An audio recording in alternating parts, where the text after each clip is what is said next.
with Britain Oils and Fragrances. Right, this your brother AhshRawchaa. Come get with my brother Britain. He got the fire, oils, and fragrances. He's a good brother. You know, at Fire God, we support black and brown businesses. We got to build ourselves up. Find AhshRawchaa, right? Where can they find you at, Britt? Hey, come down here to Deep Ellum.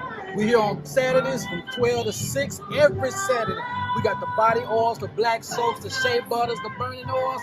Don't forget, we don't step on it, we stand on it. Big shout out to everybody that's supporting us on Facebook, Instagram, any type of social media.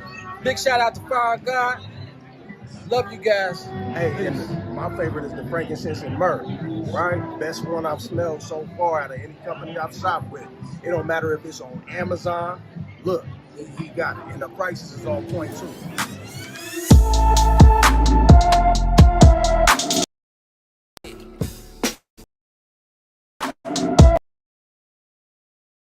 On this earth once, and we was all about the mirth once. Idol worship, murder like the first of the month. Hit a nigga with the bit like he need a light. That's what you do when you on fourth, or else you got a punt. But we ain't needed when we cry for Egypt flesh, nah. So it's Egypt that we got, and we hella mad. These crackers soaring off our shoulders like some helipads. They see our sweat, but they don't feel us like we holograms. I'll be damned, another black man shot again. They deflect and tell us we are on.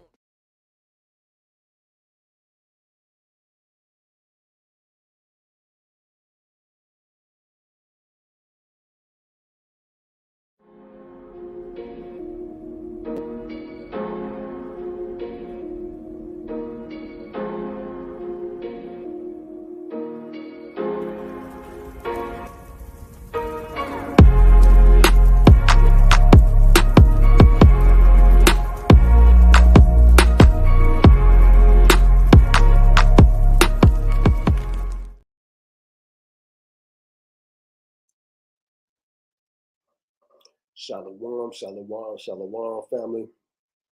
Shalom. We're going to be getting started real soon. Make sure you hit the thumbs up. If you're coming in, hit the thumbs up. We need you to hit that like button. Get this propagated. Make sure you share this link. Make sure you subscribe if you haven't subscribed already. Very important topic for the black and brown community. We're going to be addressing our identity issues as a nation, right? Of course, you know, we think we all these colloquial terms. We think we black men. We think we Mexicans. We think we're Indians. We think we're whatever the white man tells us we are.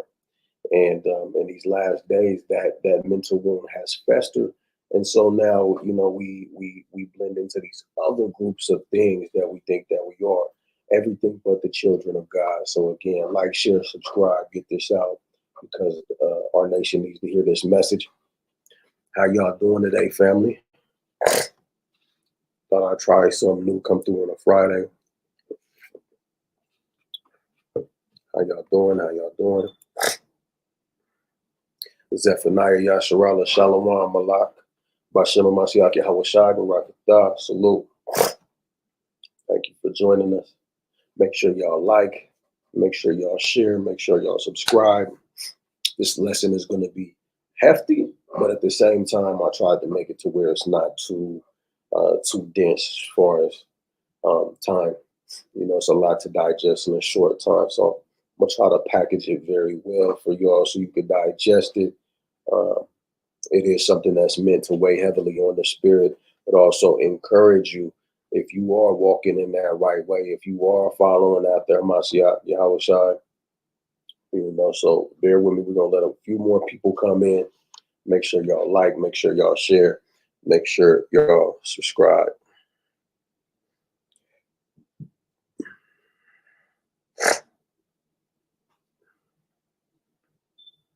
Where y'all at? Where y'all watching from? You know, your brother Ahsh is out here in Dallas, Texas. It's hotter than fresh grits out here.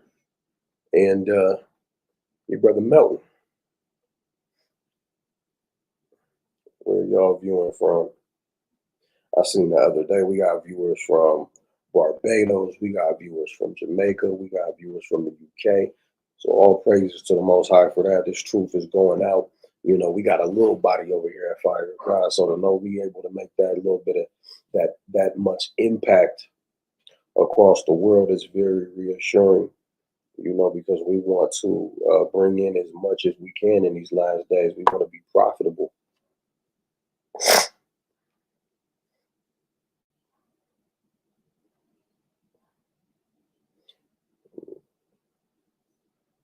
You know?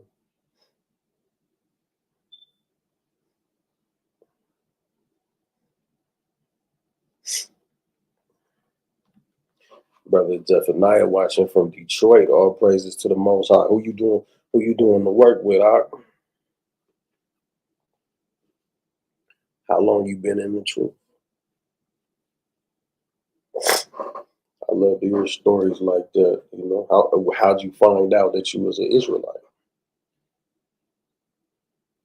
I might have to do a live one day where we just get brothers to come on live and we all chop it up about how we came into this knowledge, build a broader community, so to speak.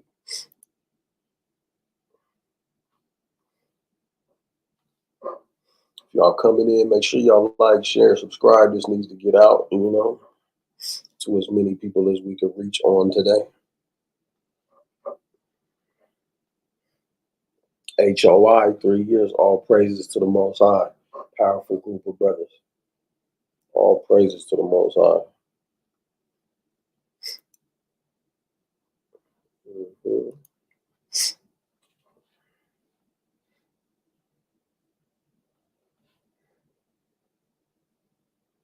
So I know you seen the thumbnail, brother.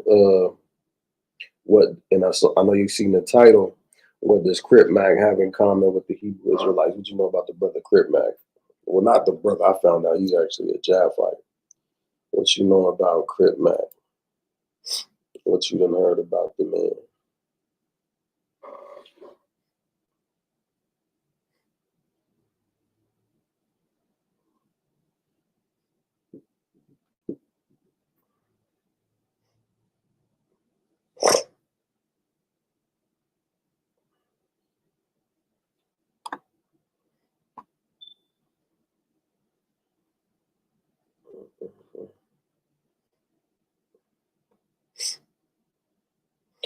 For those of you that's coming in, please make sure that you like, share, subscribe.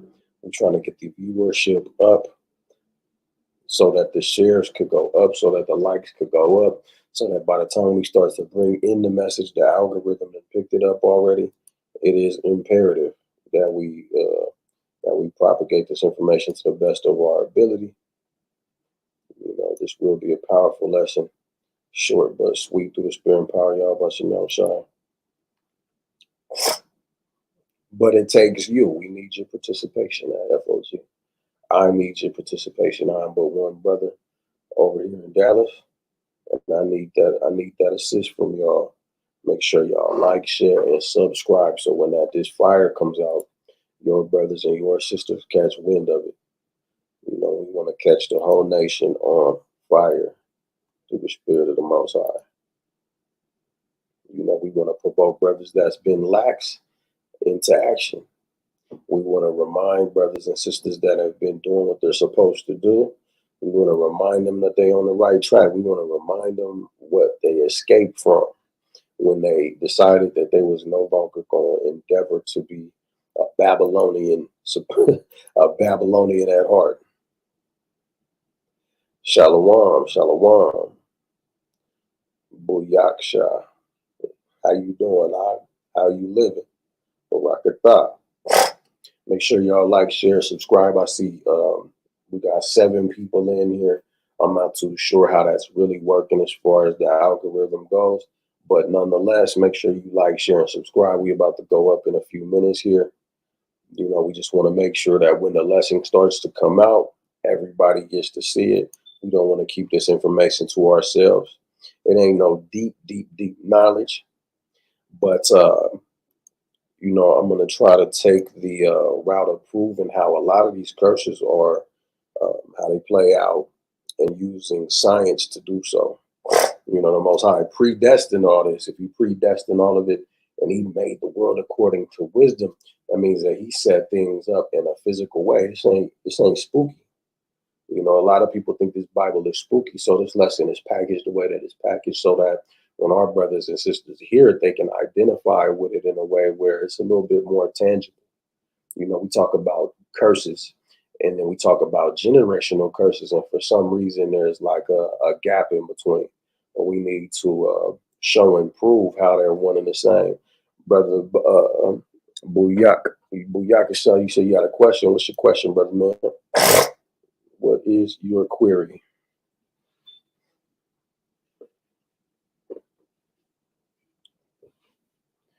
Please shoot the question.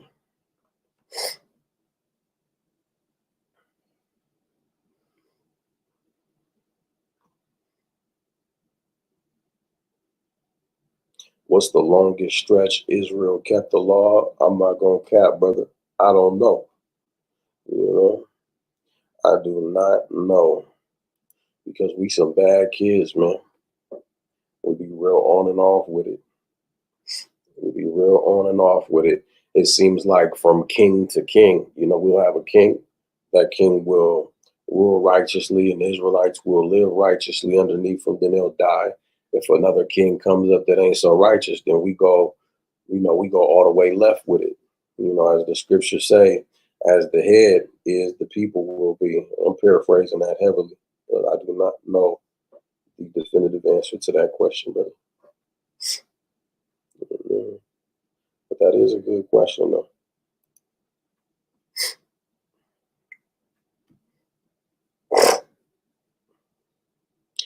And when they kept the law, when they kept it, were they a light to the other nations? What does it mean to be a light to the nations? What does it mean to be a light to the nations? Being a light to the nations is actually prophecy. So, you know, in a small sense, I would say, yeah. For example, you have Esther, the 8th chapter, which kind of collides with the thought process behind what it is for nations to come to our light when it comes to, you know, them trying to adhere to the law, statutes, and commandments of the Most High, right? But that was a very small microcosm. Then you have during the you have during the time of the Maccabees, where a lot of Edomites started to convert to what's known today as Judaism, right? That's a microcosm, and it's incomplete because, well, it's not like we was doing it all the way to the fullest. You know, we started to make doctrines of men. So to sum it up, let me pull out a scripture for you, what it's going to look like when we are a light to the nations. Isaiah 60. I'll just share my screen with you.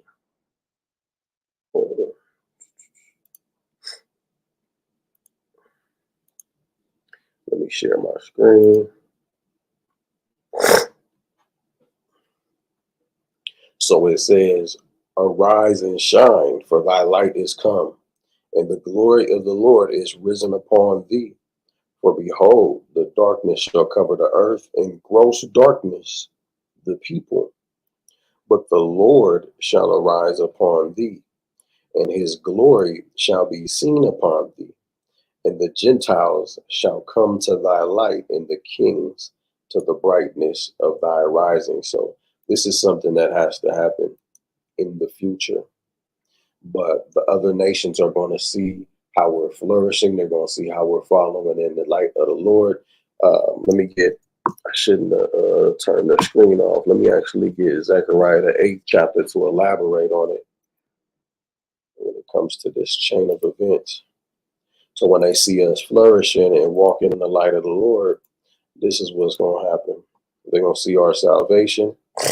And then after that, according to Zechariah chapter 8, and we're going to start at verse 20. Thus saith the Lord of hosts, it shall yet come to pass that there shall come people and the inhabitants of many cities, and the inhabitants of one city shall go to another, saying, let us go up speedily to pray before the Lord and to seek the Lord of hosts. I will go also. Yeah, many people and strong nations shall come to seek the Lord of hosts in Jerusalem. So people are going to come to Jerusalem and to pray before the Lord. Thus saith the Lord of hosts, in those days it shall come to pass that 10 men shall take hold out of all the languages of the nations, even shall take hold of the skirt of him that is a Jew, saying, we will go with you, but we have heard that God is with you. Does that make sense, family? You get what I'm saying?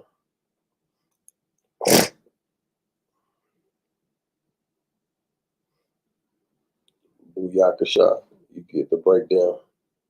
What are the other nations supposed to do with the light they receive from Israel? They're going to do the same thing that we do with the light of America, except they're going to be happy. Let me see.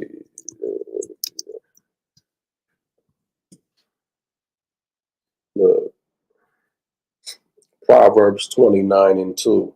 When the righteous are in authority, the people rejoice, but when the wicked beareth rule, the people mourn. So, on one hand, people flock to America in hopes that they're going to be able to flourish, that they're going to be able to achieve the American dream. The American dream is based on BS, though. It's built on lies, murder, rape, robbery, right? So just like Yahawashi said, if your light is evil, then, what's that going to do to your body? And again, I'm paraphrasing. In our situation, our light's going to be all righteous. So what they're going to reap is they're going to learn the law, statutes, and commandments after they serve some bondage, because they're going to have to get a recompense for what they've done to us collectively. But after that, they're going to be able to, live happily, because the righteous are going to bear rule. Hey, for sure, family, of course. Any other questions before we get started? That's what it's all about. It ain't just me hearing my own voice. Shalom, Brother Derek Free. Shalom. Hamashiach, Yahawashi, Barakatah. Salute to everybody in here. Please like, share, and subscribe. If you haven't already, it is important that you share this video more than any contribution you can make. Sharing this and getting the content out there is going to be the most valuable thing that you can do for us. We appreciate that greatly. Any other questions before we get started? Because I don't want to bore y'all to death.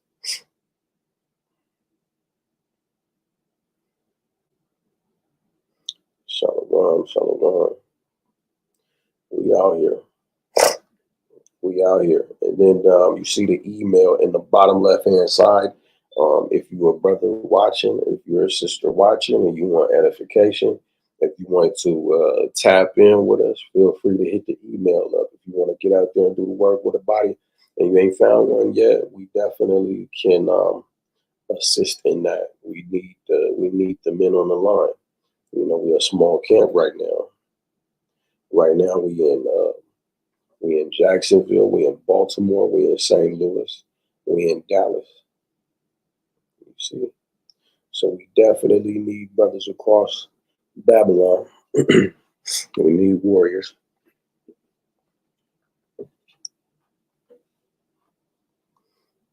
Today's topic is, what do Crip Mac have in common with the Hebrew Israelites? And not a lot when you think about it on a superficial level. It's one commonality, it's the gangbanging. But you're going to see, the way that this is put together, that there are some aspects of the man's life, at least from what we can extrapolate from the internet about the man, that there are some things that man struggles with, that we as a collective, that we struggle with. We struggle with identity issues. We're in an identity crisis. Make sure y'all check that video out if you haven't already. We're in a state of emergency when it comes to identity. Think about it. We're in Babylon the Great, where you can be whatever you want to be, even if it's Peter motherfucking Pan. And at this point, the culture is, if a man's standing on a roof saying he can fly, then you're toxic for telling him take a step away from the ledge. These people, they just want to push you off the ledge and watch you crash and burn, and that's not of the Most High. So, we as a nation, we need correction, but we have these mental illnesses that really put a wall up between us and wisdom. We wonder why we're weak when compared to other nations, but we can't comprehend that it's because, well, we hate each other more than other nations hate each other. You know, the infighting is ridiculous. It's like these white folks, you know, when it's, say, for example, Democrat versus Republican, you know, behind the scenes, they'll eat at the same dinner table because it's two sides of the same coin, and they realize that. They realize it, and there's a method to their madness. It's called the delusion of inclusion. Us, on the other hand, you know, if you wearing that, or if you from that street, if you from down that way versus that way, then I'm on you. And it's destructive. It's destructive. We have a cancer, and it's the ideologies that we have, you know, put on a pedestal here in good old America. Xavier McLeod, Shalom, Shalom. Please make sure y'all like this. Make sure y'all share this. We are about to get started. I'm about to drop the intro one more time. And we're going to get right the hell to it.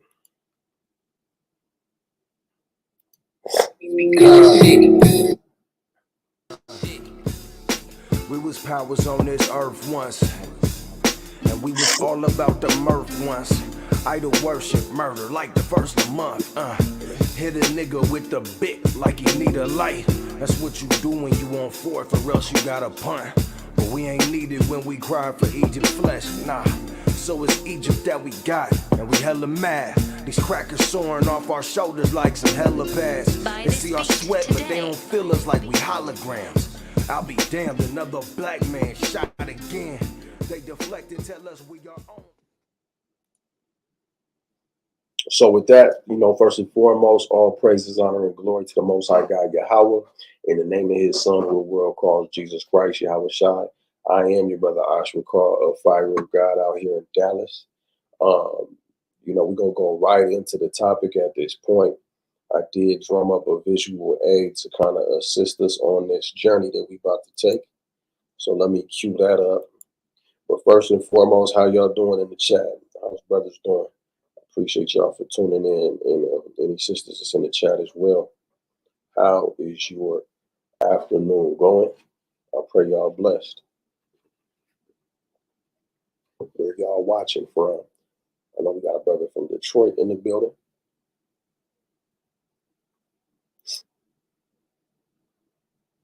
So, you know,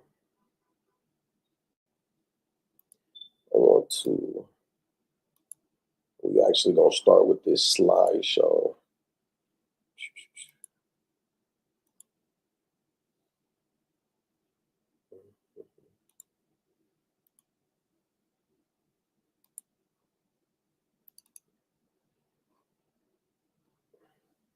Bear with me, family. I promise I'm not wasting your time.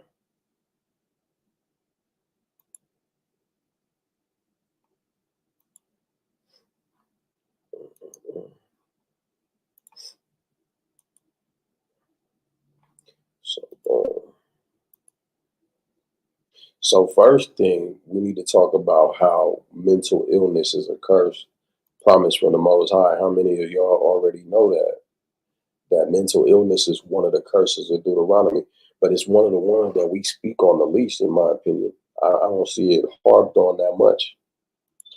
Not to say that brothers don't know it, but we put a lot of emphasis on certain things, and I think it's important that we realize that, you know, the same way we say everybody want to be an Israelite, but they don't want to go to the curses. Well, why don't they want to go through the curses? It's because it's some terrible shit, right? So a part of us repenting is realizing that we have to deal with a lot of this terrible shit because we were wicked, right? It's essential to our salvation, is remembering where we fell off when all these curses have come upon us, the blessing and the curse, and calling them to mind among all nations where we at. So it's like we should embrace it to the point where we're able to own it. You know, this is something that's going on in our communities, and we shouldn't go for the glory. The scripture says that if you exalt yourself, the Most High is going to abase you, but he that, you know, humbles himself is going to be exalted. And it's a stance of humility to say, you know, I come from a people that suffer from mental illness, real heavy way. Of course, the white man outnumbers us here in America, So the population of white people that deal with mental illness is going to be larger, but in proportion, we're dealing with it worse. So we're going to go into it. The curse of mental illness. If y'all ready, then say that. Okay. So what is mental illness? It's listed as mental illnesses are health conditions involving changes in emotion, thinking, or behavior, or a combination of these. Mental illness can be associated with distress and or problems functioning in social, work, or family activities. So we talk about unity. We talk about how come we can't be a nation of strong people? How come we ain't got no real leadership? How come we don't have any real representation? Well, when it comes to clicking up, mental illness can be associated with distress and problems functioning in social, work, or family activities. We have a problem with socializing with each other. We have a problem working with each other. We got mistrust. And we have problems with emotional dysregulation. And this is going to be a key part of what we talk about today. I would venture to say that, when you deal with a mental health issue, most of the time it's going to intertwine changes in emotion, and that have an effect on thinking and behavior. So more common than not, it's going to be all cohesive. More often than not, it's going to be cohesive. Why? Because when you deal with the trauma that's been passed down to us, you got to deal with a concept of epigenetics. Epigenetics is when your environment can shape the way that your DNA is going to express itself. Your parents' activities, what they eat, what they watch on TV, the things that they see around them every day, gunshots down the alleyway, rape, robbery, murder, right? Shit that the Israelites been through. When you see the curses, the trauma is going to be passed down. And what happens is it's compounded within that next generation. And if you don't learn as the parent the tools to begin to rectify the wrongs that have been done, reconcile how I'm supposed to exist in this wicked world, do I go along to get along? Do I keep my head down and pretend like it ain't happening? It's either going to be a benefit or a detriment to how that child is now molded, right? So, this also speaks to how important it is that we don't just ingest the law, statutes, and commandments, but we live them out. We meditate on them, because that is something that is going to be stored up in the memory banks of our DNA. And then when we are actually applying these things, when we're meditating on the law day and night, becoming like a tree planted by the rivers of water, according to Psalm, the 1st chapter, what's going to happen is we're able to guide our children and next generation to where they're able to now regulate their emotions. And then regulating their emotions, they're going to be able to think about things and process more thoroughly. They're not going to deal with so much what's called cognitive distortions. It's also called delusion, but cognitive distortion is the more proper term for it. We might go into that a little differently. But a way that a cognitive distortion might present itself is you looking at your brother and you're assuming that he's looking at you because he want to kill you. That's trauma. And trauma produces these cognitive distortions. So you see how it all is, hand in hand. So where do we see the curse of mental illness in the Bible? We're just going to dive into it. Deuteronomy 28 and 19 through 20.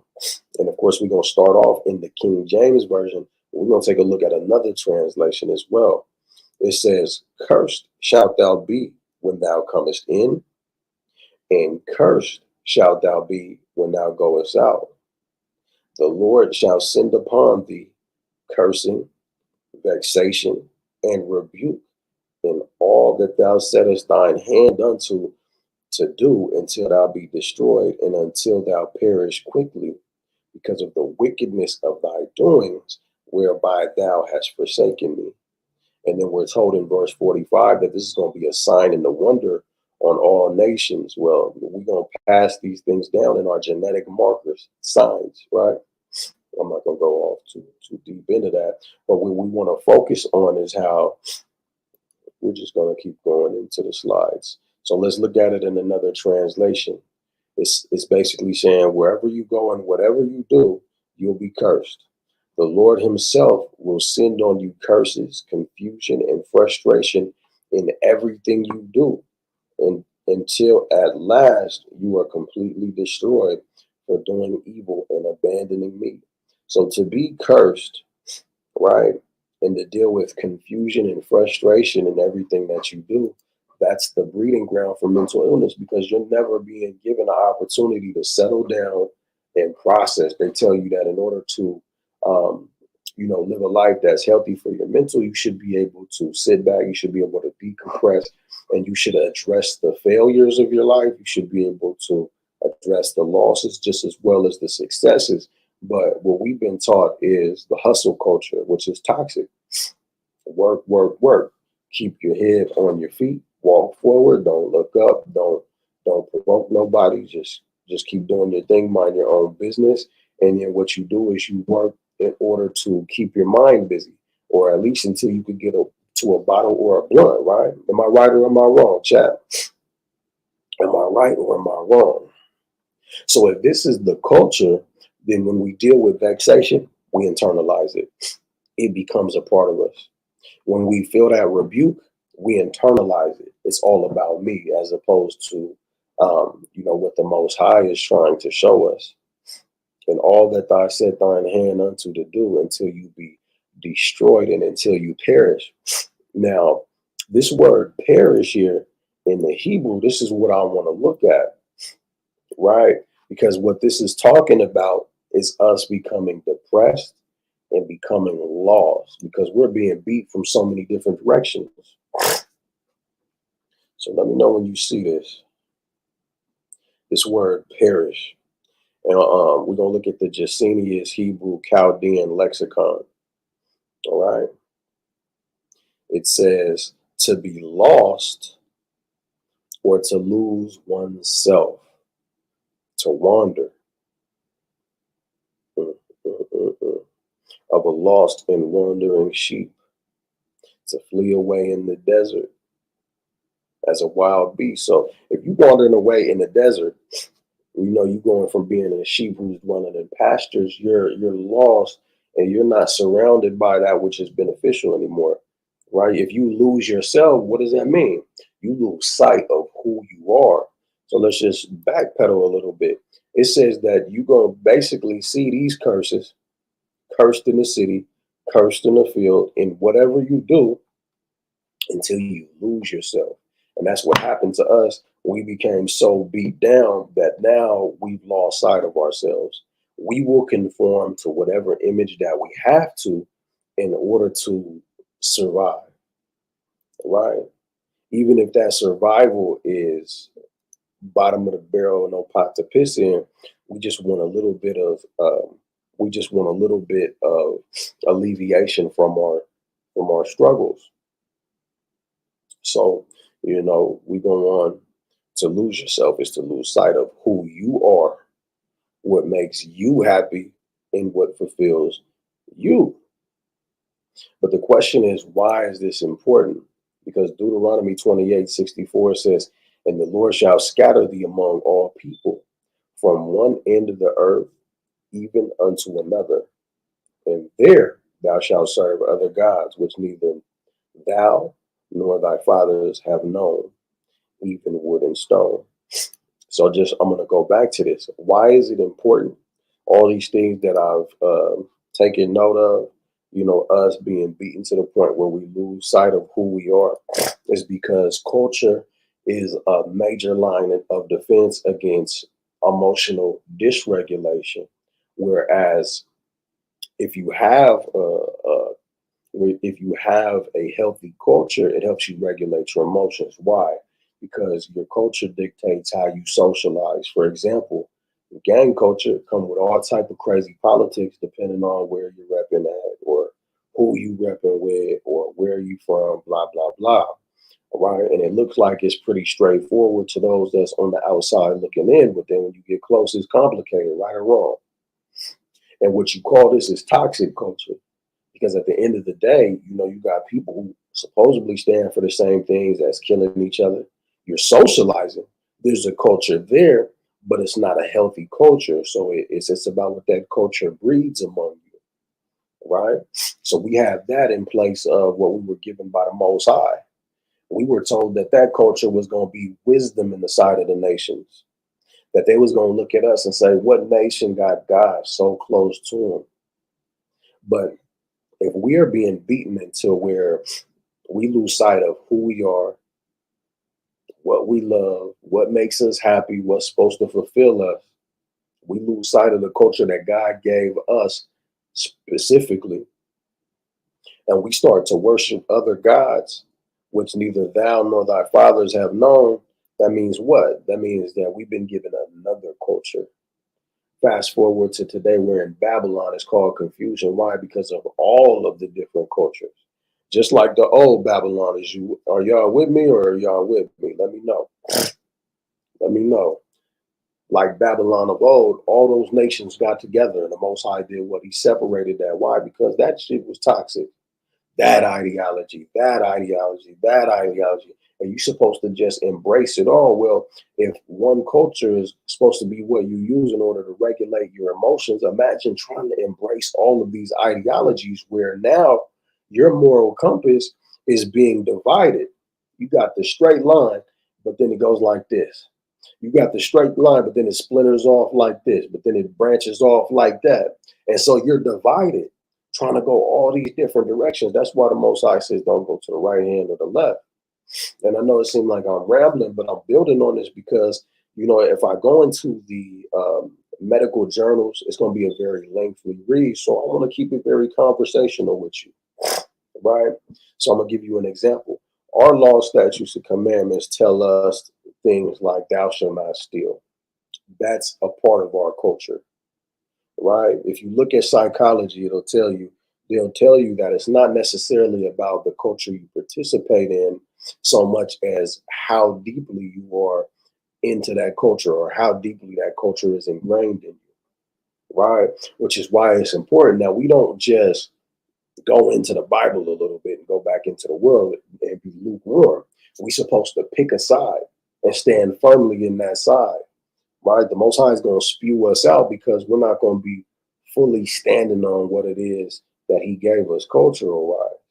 Same way, you're not going to be a good fashion American if you got one foot into this Hebrew Israelite thing, right? It's going to contradict it. At one point, you're going to have to confront what Yahawashi said, which is that what? You can't serve what, family? You can't serve two masters. You can't serve two masters. So what has to happen in order for you to not be divided down the middle, because here's where it gets complex.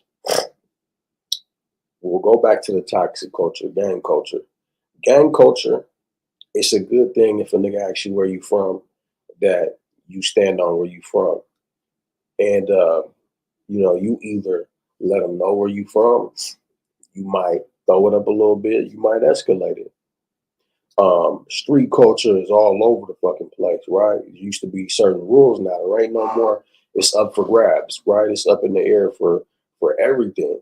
But if a nigga look at you the wrong way and you with the wrong people and they see you let somebody look at you in a certain way, if you don't act in a toxic way, you're not accepted.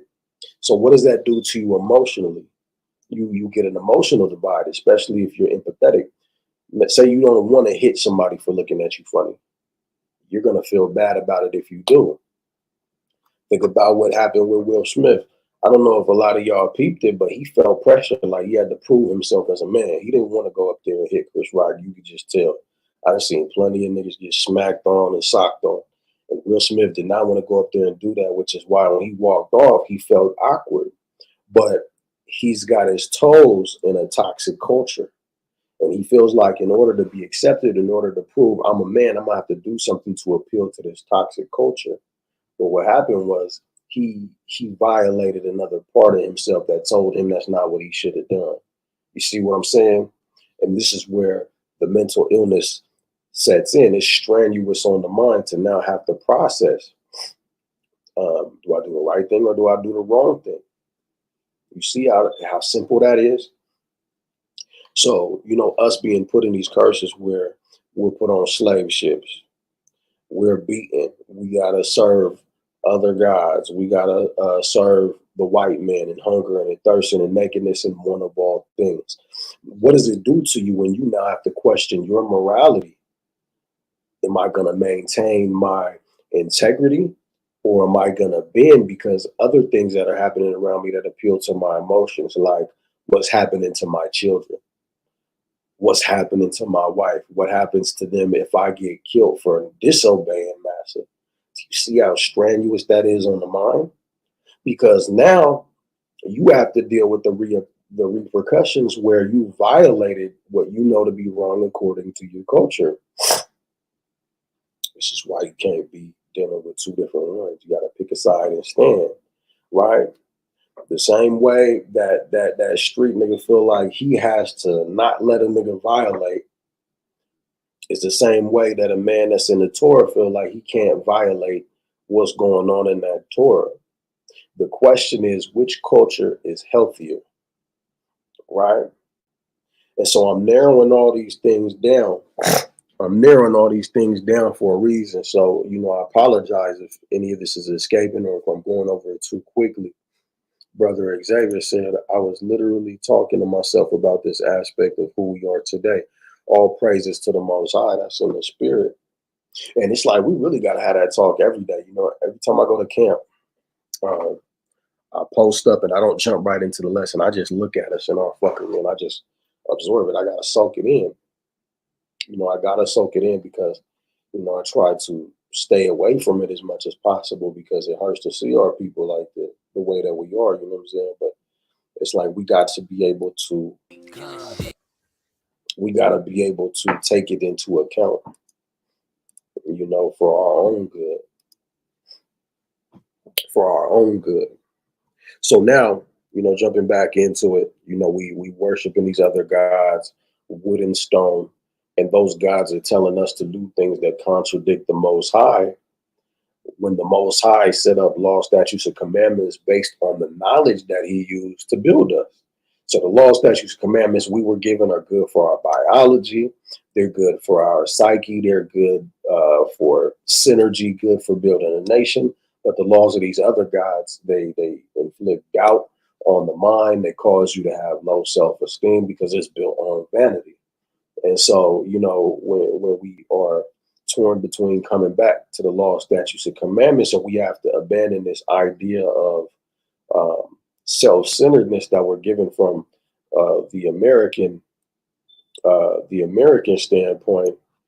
It's the part where we have to adapt to this new ideology is difficult for that reason. So here's the other aspect of the curse of mental health.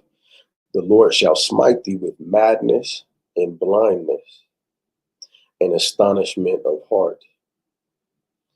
If you're in a world where the Most High told you that this is wicked, this is wicked, this is wicked, but you've absorbed so much of another culture that you can't tell because of how it triggers your emotions, and you feel like it's right because of how it makes you feel, it means you've been too engulfed in this other culture.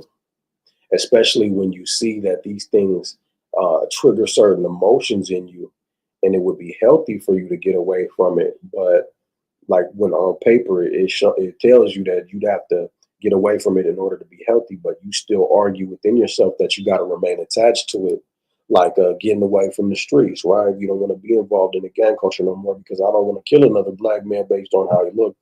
I don't want to be plotting on another black man based on how he looked. I don't want to be pimping my sisters no more.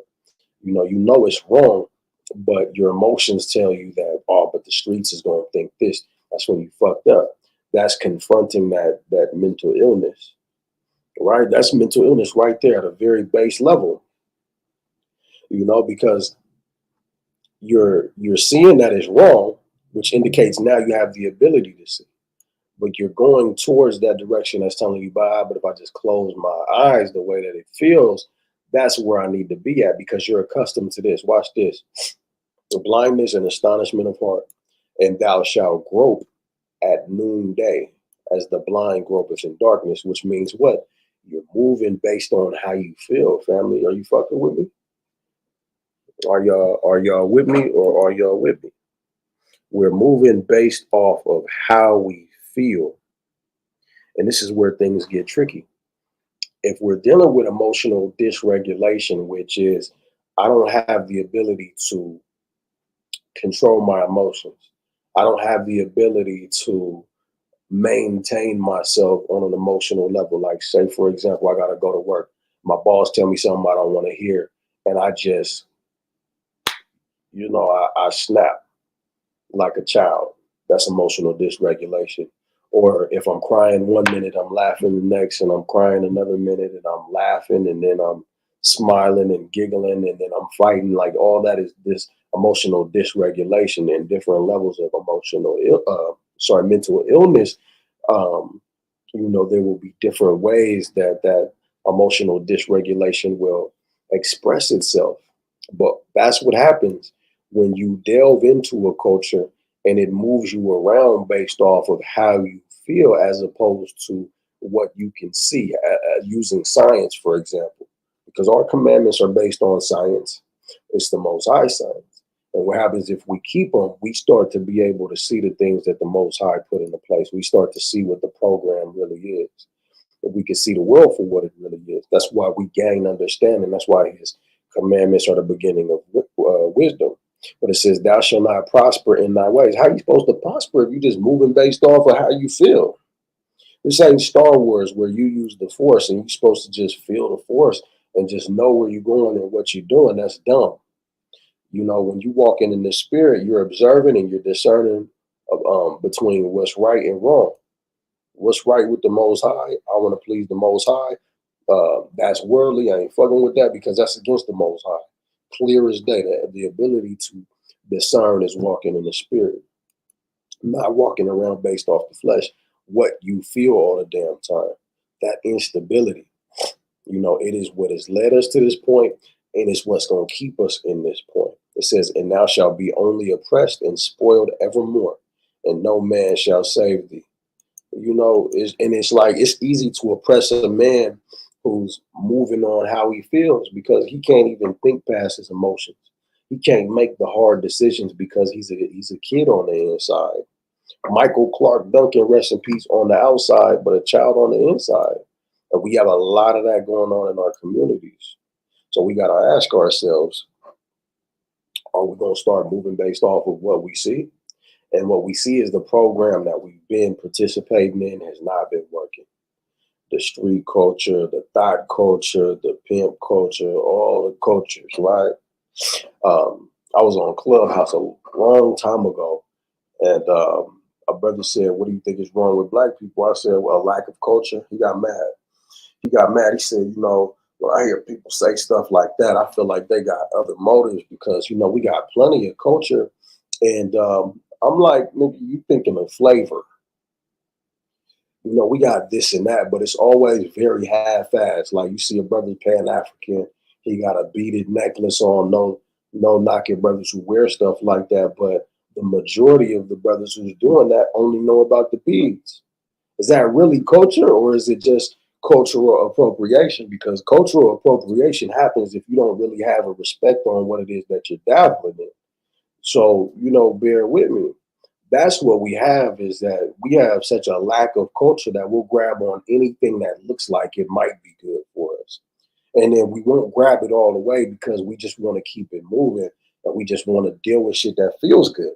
So that's why we deal with so many different cultures at a superficial level. You got the women who's selling crystals, and you got brothers talking about kundalinis and shit. It's real half-assed. When you deal with the kundalini and the chakras and stuff, if you was all the way into that culture, you would realize that that's like a chart for a kindergarten version of those teachings. Those things don't really exist. They're a concept for you to understand what's really going on later when you go up the levels. So when I said we got a lack of culture, I mean, like, we're not really rooted in nothing. And we're not. And there's not anybody who could prove any different. except for sin, which is very general, which is very much based off of all of the nations and all of the ideologies that are present in our current surroundings. You know? So that's how I'm prefacing this. I'm going to be right back. You know what I'm saying? I'm going to drop another intro. Please like, share, and subscribe if y'all rocking with me. Let me get fire in the chat if y'all rocking with me. If I've been doing good so far, make sure y'all share this information. I'm going to be right back. I promise you that, Lord willing. Yeah, I'm going to be right back.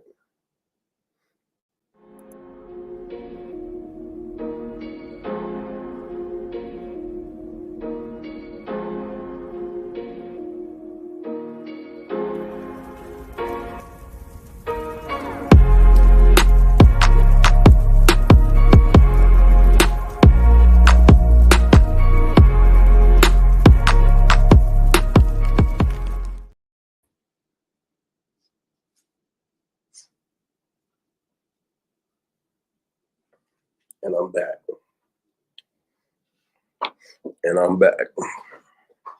Where y'all watching from, family? I see we got some new people in the chat. Shalom, Hebrew, Shalom. By hamashiach, Yahawashi. Am I your enemy because I tell you the truth? And what a profound question. Because you'll see that ignorance truly is bliss. We love to pretend like we know it all, but the minute that we begin to challenge certain ideologies, brothers just fall apart. And why? Because it's a security blanket. Brothers just want to hold on to something, right? Again, we just moving through the world based on how we feel. Once you feel like you got a hold of something that's sturdy, it might be elephant's ass. So it ain't necessarily a sturdy place for you to build upon because it could get up and move.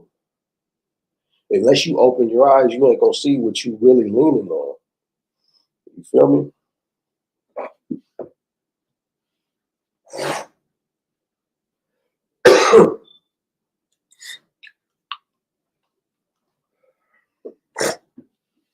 Unless you open your eyes, you're not really gonna see what it is that you're leaning on. But we don't want to open our eyes. We wanna stay blind because, again, ignorance is bliss. Ignorance is bliss. And you really learn what that means when you come in the truth and start trying to talk to people that you used to be able to connect with on some level. Now we're gonna move on to the next portion of this. So I want y'all to bear with me just 1 second.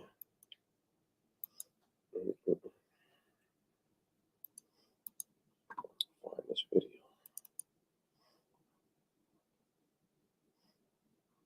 What type of impact?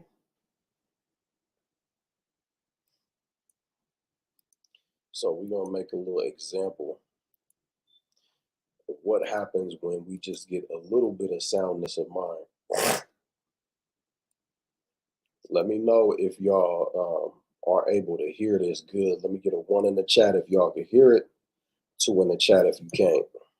What type of impact would you say serving in the Vietnam War had on your development as a Black man? Well, was y'all able to hear that? 1 in the chat if you could hear it, 2 in the chat if you could not. Now we about to start going in. We was just prefacing it earlier. All praises to the Most High. It's too loud, or is loud enough?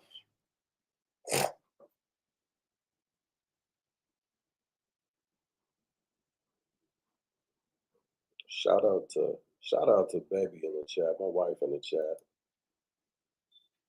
All praises to the Most High. Loud enough. All right, so we about to proceed then. And I will pause this here and there because I want to make sure that certain things are emphasized. Y'all just let me know if anything changes, and I'll make sure that I correct the audio. I'm turning it down a little bit for y'all because I want to make sure that this is perfect. So I'm gonna start it again. So the question she's asking this brother is, what impact do you think that serving in Vietnam had on the black man? And you know, a lot of us know that after Vietnam, that a lot of brothers was coming home to heroin all over the damn place. What type of impact would you say serving in the Vietnam War had on your development as a black man? Well, when I was in Vietnam, the war changed. You know, when I first went to Vietnam, I was gung ho. I was like, you know, give me 6 months and I'll end the war myself. You know, I had so much training. I had gone to officers candidate school, refused to be an officer, but I wanted to lay hands on the Vietnamese because that's So his first mindset is, hey, we going out here, fresh out of training. I want to get my hands on some Vietnamese because that's what they've been training for. But I want you to think about the trauma and the journey to that mindset in the first damn place. This is the road through confusion to confusion. But what he's going to begin to express next is even more profound. And it's why it's important to harp on just how poor our mental health is and focus on that, because I'm gonna talk about our culture as the modern day Hebrew Israelites. We got a culture where we cut them off, but right, we ready to cut them. We ready to get in the chat. We ready to get on the street. We ready to go wherever we gotta go. Somebody's comments on Facebook, a sister talk about how another sister supposed to have her hair covered. We wanna talk down about people for whatever we can, polygyny, what Sabbath we keep it. You goddamn name it. We ready to jump down somebody's throat about it. Let me know when I'm wrong. We ready to cut somebody about it, but how many of you know how to sew somebody back up again? How many of you have been taught within this culture how to properly sew somebody back up? What we do is we cut them and then confound it, and it's a means for celebration. We celebrate at confounding people. Now, when it's an Edomite, I love that. That's my favorite thing. But when it comes to our brothers and our sisters, though, that can't be the culture. I understand there got to be some sacrifices sometimes, because if a brother's in a high stature but he's teaching the wrong things, he has to be humiliated in some occasions for the sake of the audience that's viewing, so they can see that he didn't have the ideology that prevailed, so they can see that he wasn't with the Most High. That happens. But not as often as we treat this shit like it's a game of Street Fighter, like it's a couple rounds of Mortal Kombat. You know, we have such low self-esteem that when we learn ways to conquer, because there's this saying in the Latin, this phrase in the Latin where, you know, men have the lust to dominate. Like we just lust to dominate, especially men. Like we wanna dominate other men. I'm better than you. And that translates very poorly when we're trying to build up a nation. A lot of times we're tearing them down. Uh-oh. Hey, Brother Xavier said something important. So many civilians get hit, though. And that's the thing. When you're a man of war, you're not supposed to take pride in hitting civilians. You're supposed to say, I don't want to do you like this. I don't want to hurt you. I don't want to, you know what I'm saying? But warning shot, I will protect myself. Next one's going to be fatal. We're supposed to get them warnings.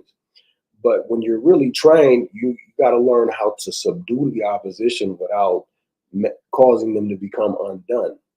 Part of it is the emotional dysregulation or regulation on their part, but part of it is us being able to regulate our emotions enough so that we can think properly. Coming from a hurt place, I ain't been able to have this or wield this type of power before. What am I going to use it for when I get to use it? Because now we got an opportunity. Are we going to be like that mall cop of a policeman that just want to shoot the first nigga he see because he ain't never had no authority and now he want to abuse it? Do we want to be the equivalent of that amongst our own people, what I would call wolves in sheep's clothing? Or do you want to cut your brother precisely so that you can stitch him back up, cut the infection out? And at FOG, that's our methodology. That's how we teach. We out here debating. Don't get it confused. But what we try to do is educate, which is to bring out of you. You know, we'll make you cut yourself before we have to cut you. And, you know, for us, it's that only honest people can finish a discussion with us. Because when you're honest having a discussion with us, you got to confront those mental blocks. You have to open your eyes, and that's hard for people. But you know, I'm proposing that we take a stance of like, yeah, if I'm gonna cut a brother, I got to make sure I'm ready to sew him back up. Well, I know what I'm talking about enough to sew him back up, and a lot of times we listen just to get that dagger in. So just a little side note, So because I just rambled and went on a little rant real quick, I'm gonna run this back just a little bit and we're gonna keep it moving. Please like, share, and subscribe if you have not. But share, that's the most important thing that you could do for us. We need this information propagated, especially if you feel like this has been a fruitful or an important lesson. Hey, if I've been blind 400 years, it hurts to open my eyes. You goddamn right. And it's a beautiful thing when you don't scatter like a roach when that light comes on, but instead you stand there and you try to just open them slowly. You know, that's a beautiful thing. But we'll kick a brother when he's down real quick. Gone officers candidate school, refused to be an officer, but I wanted to lay hands on the Vietnamese because that's the way we were. So you got a brother dealing with aggression. He want to get his hands on something. He was young at the time.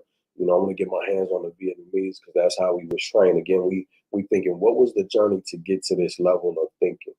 Trained, you know.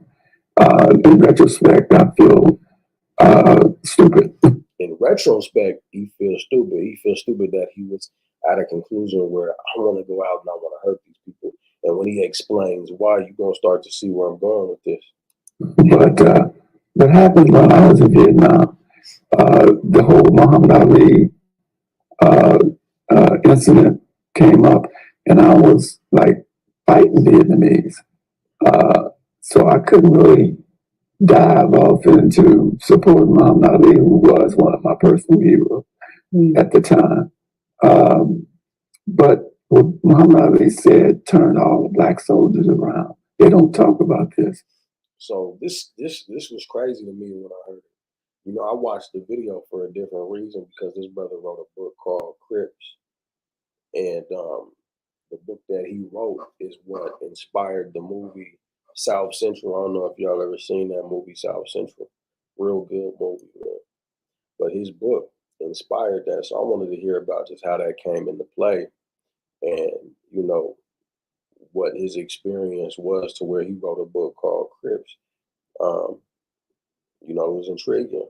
But when he said this, he said it turned the whole war around. And I hadn't heard it from this perspective before.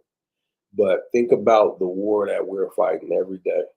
And we're fighting on different battlefronts as Black, Hispanic, Native American, whatever the damn, even the Israelites that scattered to the four corners, the fights that we're fighting regularly on the white man or whatever demon's behalf.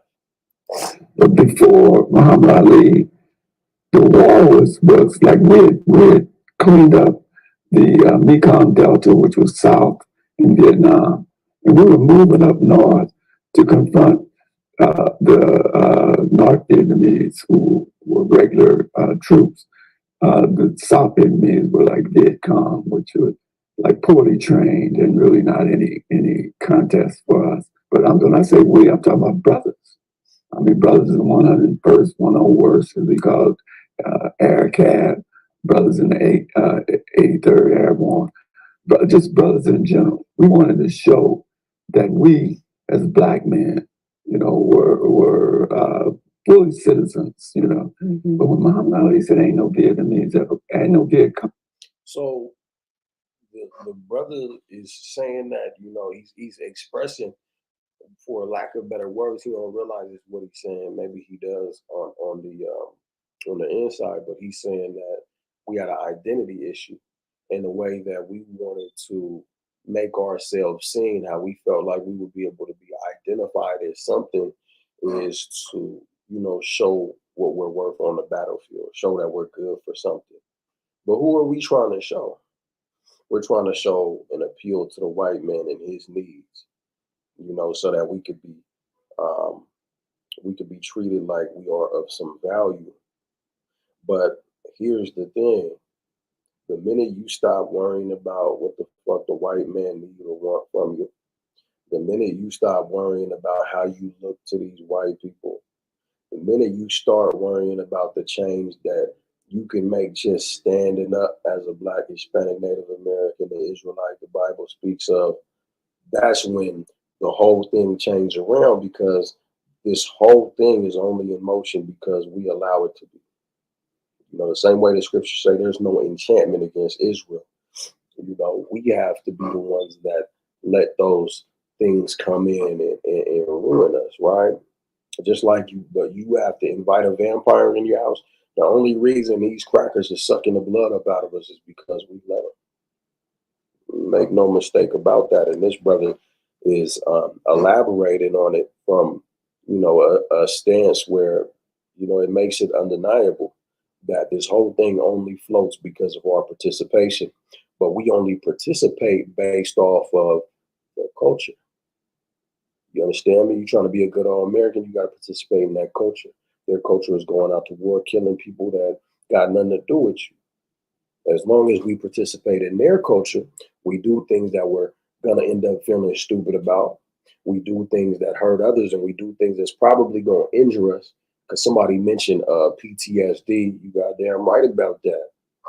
That PTSD is something that you're never going to be able to get rid of, but that's dabbling in their culture.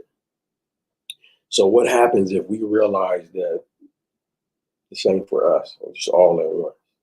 You know, Israel will be reborn in a day. Ever called me a nigga? We stopped in full flight. It was like, wait a minute. The Sarge called me a nigga the other day. The lieutenant called me a nigga. This is the first war that was really integrated. And a lot of times white people would slip up and call us niggas. And so it was just too telling, you know. And all of a sudden it became, for me, don't kill people, kill time. We were plotting. We got back. It was going to be like, we're going to change stuff with our hands, okay? And we had a little fear. I know I had a big little fear. Get them out. So, you know, just for clarity, when he's talking about going back and changing things with their hands, this is where the Black Panthers got a lot of their training from, was brothers like him. And he goes and talks about it on the interview. That channel is called Comedy Hype. I'm gonna try to remember to put the link in the description. Make sure you go and check that channel out. That's where I seen the interview out at. It's called Comedy Hype, and it was a good interview. It's pretty lengthy. Got me through my work day, but you know, that's where a lot of the Black Panthers got their training from. He said, you know what? My mindset changed. Our mindset changed. We decided we ain't gonna kill people. We're gonna change the way this whole war is going, and instead of serving their cause, we're gonna plot. What a powerful thing. And all we trying to do as Israelites, if you're new to this channel, if you're new to any of this information, please understand that all we trying to do is call out to you Blacks, Hispanics, and Native American and tell you that you're the chosen people of God, right? And let you know that your culture is these laws, statutes, and commandments. And the culture that you've been endeavoring to keep and hold so tight onto ain't been serving you. All it's been doing is putting your homies in jail or on goddamn t-shirts. Your whole life, that's what it's been about. Your culture has been going broke to put money in that collection plate at your church or paying tithes to pastor, putting pork chops on his table. That's what your culture has been. Your culture has been putting dope in your veins or in your sister's nose or in your sister's esophagus, selling ass, selling whatever you can. You know, bloodshed, all that, all the negative things you can think of, we've dabbled in it and we found ways to make it even look good. And it's sick, toxic culture. So what you've been doing ain't been working, because I hear you talking about what we're going to do. We got to move back to Africa. Well, when your ass move back to Africa, you're going to be the same wicked nigga you was when you left America, because it's about what's going on in here. What's going on here is affected by what's going on here. The Most High gonna make you die with a trembling heart if you don't get this right. And that's what we're trying to say, is that, you know, if we could get you to think according to the culture that you come from, ultimately what's going to happen is you're going to be able to link with brothers, and y'all going to be able to kill time, not kill each other. Y'all going to be able to change things with your hands and manifest this kingdom, the kingdom of the Lord. And Yahawashi, the Son of God, going to come and he going to fight for us, but he ain't going to do it while we begging but not showing nothing. You know, we got to put our money where our mouth is in the last days. Right. But anybody got any questions or comments so far? Any questions so far before we proceed? Because now we're going to go to the next segment and we're going to show how far off we are from, you know, being able to make this move that we're supposed to. And we're going to use Crip Mac as the example. That's what we're going to do. Like, share, and subscribe if you haven't already. If you're feeling the t-shirt, it does say True Jew. This is the True Jew camo. Red camo. We got a couple other flavors on the site. Let me actually put the website in the chat. That's another way that you can support the Rawchaa house directly. You know, we sure appreciate you, and we got a lot more there. You know, you black men, you are the true Jews. You Israelites, you blacks, Hispanics, and you Native Americans are the people. So we got something for all of you. Let's see. Let me find the link. This site go crazy. I'm just gonna tell you that. I'm just gonna tell you that quiet as it's kept. Boom, the link in the chat. It's all in the chat. I'm gonna share the screen real quick. Now I'm not gonna share the screen because I need to keep this video going. Actually, if there aren't no questions, we're gonna continue with the video.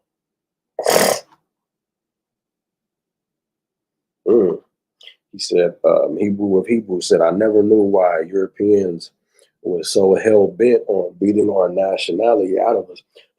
Yeah, they was very systematic with it to where there's even a term for it. It's called ethnocide, where you don't destroy the people physically, you destroy them culturally, you know, because they don't stand no chance against you if they can't regulate the way they're accustomed to. You know, and that's you know, that's the true meaning of culture shock. Like, say, for example, you go to another country and you know, everybody dresses different. You can't access the channels you used to access. You can't listen to the music you used to listen to. It's like homesick times 1,000, right? But that puts the mind in a state of disarray. You know, the same way when you're in prison and they put you in solitary confinement and you lose your damn mind. It's meant to break you. You know, it's emotional dysregulation. It's abusing your mental. It's mental abuse is what it is, to be honest. And it's meant to make you an empty vessel, basically. I could pour whatever the hell I want in you. Once I crack your mind open, to glue you back up however I want to. You ain't even got to look good no more. You just need to be able to hold what it is I want you to hold, right? So yeah, the white man is a devious bastard. So we're going to continue with this video. And we had a little fear. I know I had big little fear. Get them a house in the nearby Ontario, California. So this is talking about Crip Mac. Crip Mac from the hood, grew up in the hood, so we say. And this is a bit of an expose on the man. So, you know, I'm going to let a lot of it play out because it speaks for itself.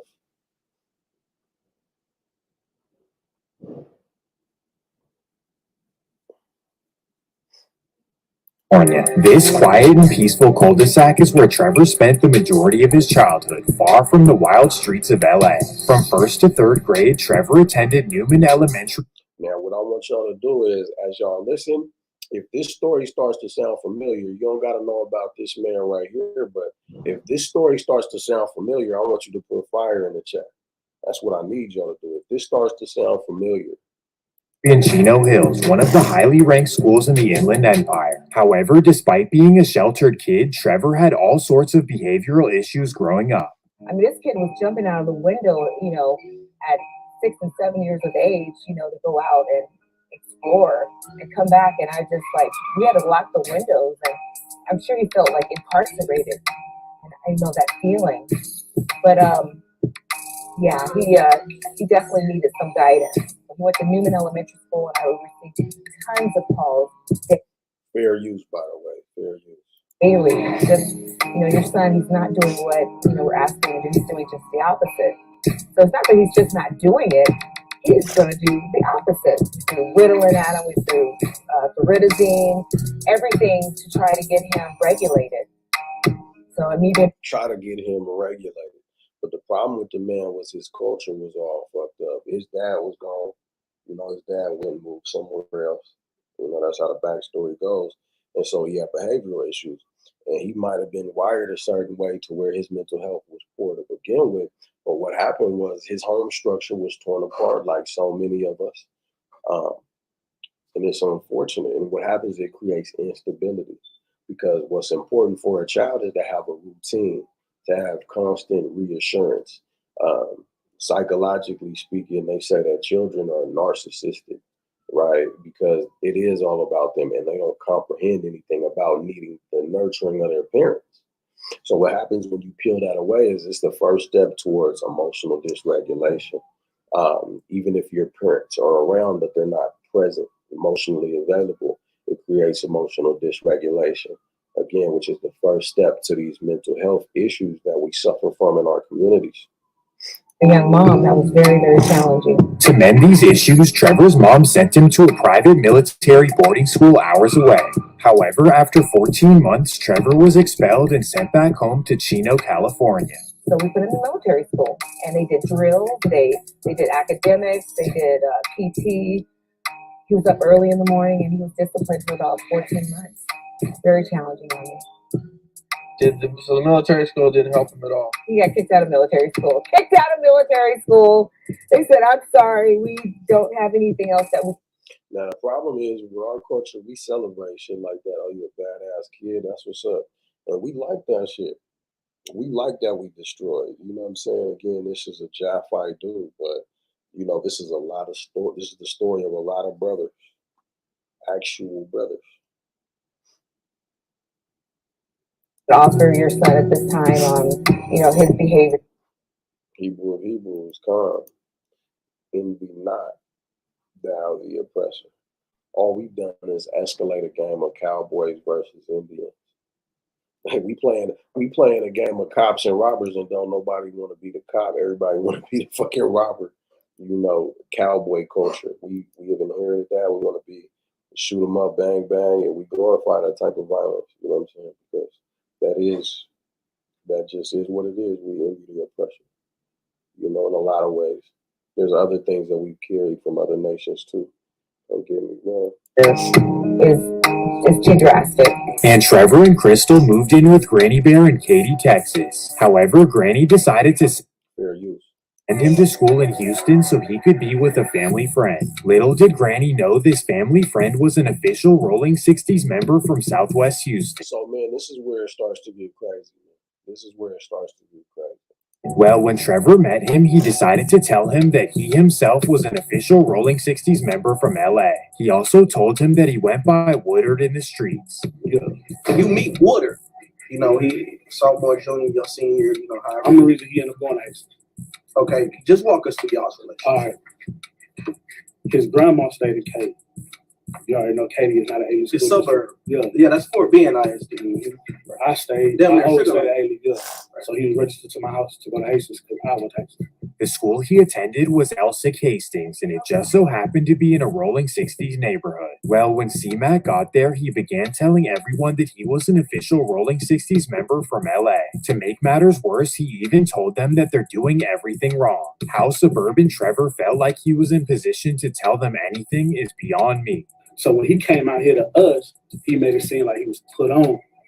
But I don't know. He was saying he was from there. He was saying he was on the set. He was saying he was on the set. Okay. Now, for contrast, let's let suburban Trevor tell the story himself. Y'all not doing right out here. Crips don't get along with Crips in LA. And didn't say nothing, Kel.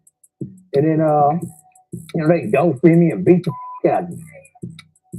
Well, that was not the real reason he was DP'd. It was actually for false claiming 60s. you see Crip Mac around, he's hanging around, and he comes to Hood Day. So that's Texas Hood Day you talking about? Texas Hood Day. For the 60s. Yeah. Okay, so he coming to the Hood Day, and at the Hood Day, he on the set. Yeah, according to him. Okay. And he has to be like 15, 16, 14, around 16. I'm gonna say 16, 17. Don't get it twisted. He always was a thick Crip, you know what I'm saying?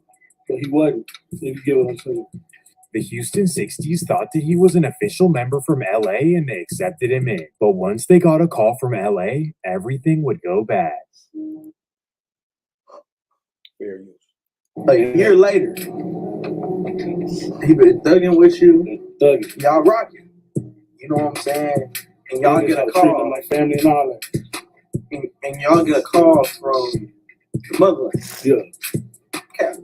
Yeah, we talked to them everything we want. They was like, nah, cuz ain't never get put on. So you already know that's a total offense to everybody. You know what I'm saying? Like everybody who put they blood, sweat, and tears of this shit, but don't play with it. You know what I'm saying?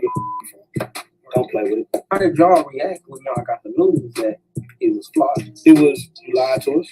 So this is what we're gonna do, and this is how we're gonna handle it. You know what I'm saying? He couldn't handle that pressure. He took off. What you mean he took off? Oh, he took off. After that happened, we don't hear from him. He wouldn't be heard of in Houston for years. After he was caught cosplaying a rolling 60, he decided. So, this early on, what we understanding is that this young man had behavioral issues. He was dealing with some imbalance in his background, so he looked to grab onto another culture based on how he felt about it, but he grabbed onto it very superficially, which became what? Dangerous. And we just talked about that. It's dangerous when you lean up against something that you're not certain about. If you're certain, you stand firm on it.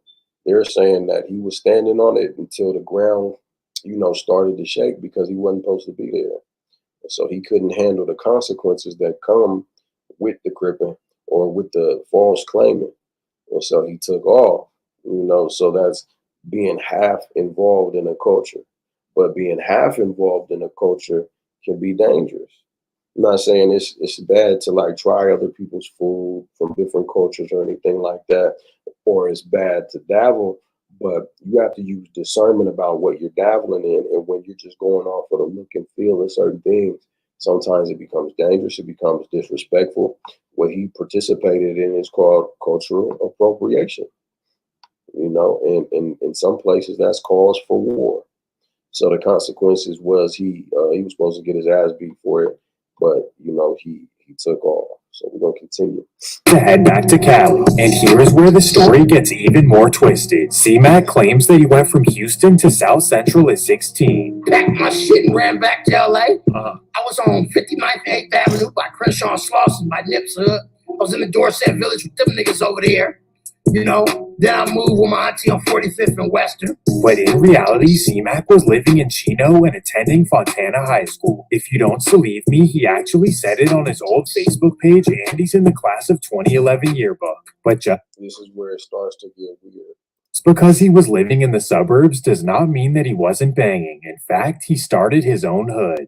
On December 22nd, 2012, Crip Mac officially started the Trey Chino Gator Crips. But wait, later that same day, he actually changed the name to the Trey Deuce Chino Gator Crips. I suppose they moved the block over or something? I don't know. But here's how committed he was. He decided he would get them tatted on his arm. Well, it's actually not a they, because C-Mac was the only member. Because of this, he had ultimate control, kind of like a Madden franchise. He chose Chino as the city, a gator as the logo, and green as their color. So from what I'd assume, C-Mac would stand outside his cul-de-sac, wave his green rag, and wait for any devious soccer moms to roll down the block. But wait, just a week later, their name would change once again, now known as the 4-5 Chino Gators. Well, this only lasted for 8 more days, as C-Mac then decided that he was a 5-deuce Hoover. He even dissed the whole neighborhood card. Yes, in 2012, Crip Mac claimed Hoover and dissed the whole neighborhood. So at this point, what the young man has in common with Israel is we be all over the place. And yeah, when it comes to just the gang culture, you're right, we be fighting over this little bit of space when we could be ruling the whole world together. We got to learn to value one another and not, I'm going to materials more than each other, or having an inferiority complex, or feeling like strength in numbers at the expense of the rest of your nation. Like, we don't understand nationhood. But what he has in common with us at large, even outside of the gang culture, is, when he was coming up, he was all over the place from a very young age. And it did nothing but create confusion. And he wasn't able to mature mentally. And that's what we're dealing with. We're emotionally immature. A lot of us, because of our backgrounds, because we're all over the place.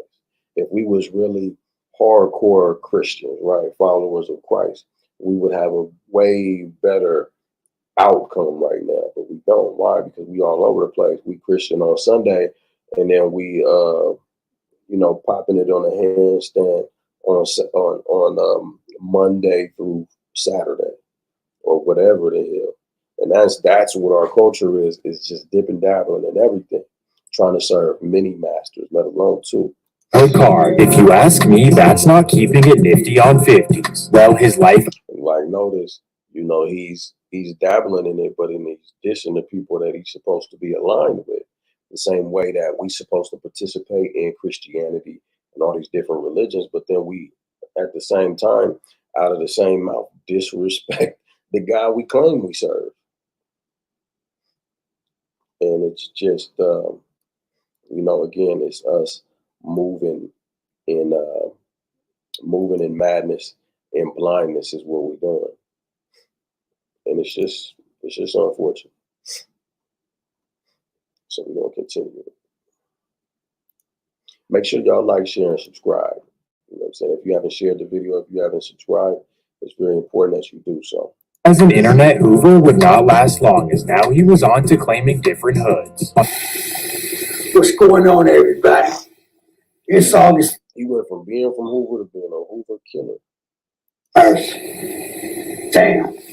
It's my young homeboy, my King Five Fingers voice. It's Evil Loke. It's Baby Hoover Killer Destruction. See that? On Hustlers. Now, I'm going to say, all right, Swamp Story came out about this and that. Now, he's talking about Swamp Stories. That's the little expose, the little portion of the expose we was just listening to.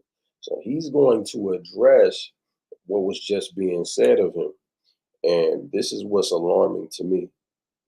And what's even more alarming is that if you look into the comments on a lot of this dude's video, he's being commended for this behavior by nerds on the internet who are doing the same thing. They're dabbling a little bit in this culture because it's entertaining to them. And because it's entertaining to them, they'll willingly push a brother, and they'll push this man off of a cliff, celebrating shit that if you really in the streets like that, you can identify where he's fucking up at. Because a nigga in the streets ain't trying to get in the streets. He's trying to get out the goddamn streets. And there's some brothers that really are addicted to him, but the way that he's moving is very destructive. And because we're so watered down, like everything's so damn watered down as far as the street shit. Like right now, the street shit is some internet shit. And it's a lucky for the language. I'm frustrated today, and I'm really just trying to keep it casual with y'all. So I'm just being me. So I hope y'all can appreciate that. Salakia. But this is adults only type of conversation that y'all can have with your children on y'all's own time. But this is very alarming. What he does. Homeboy, my King Five Fingers voice. It's Evil Loke. It's Baby Hoover Killer Destruction. See that? On Hustlers. Now, I'm going to say, all right, Swamp Story came out about this and that. All right, yeah. That issue was taken care of, hood. You find me? On Hustlers, yeah. I would throw in it, whatever, Cal, neighborhood crap. Hey, I'm a homeboy with a high rank. Really gangbanging from 55th Street. You hear me? I really play ball. I really do this shit out here in real life, yeah. Anybody can say what they want to say. Fishy Cake says I'm an internet thug. Custer Face says I'm I'm scary, I'm this and that. Hey, I'm neighborhood Crip. I'm none of that, nigga. I'm a real playboy gang banger. Everybody got some bad shit I say about me. Yeah, I was from another hood.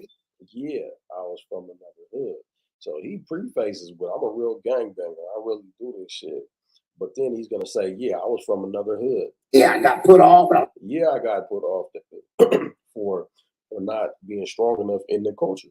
Yeah, I got put off. Came out from other people's hood. Yeah, I was saying I was from other people's hoods. Yeah, I was double, triple, quadruple minded about where I wanted to be and where I was going to be. And, you know, I was unstable. So he's admitting to that.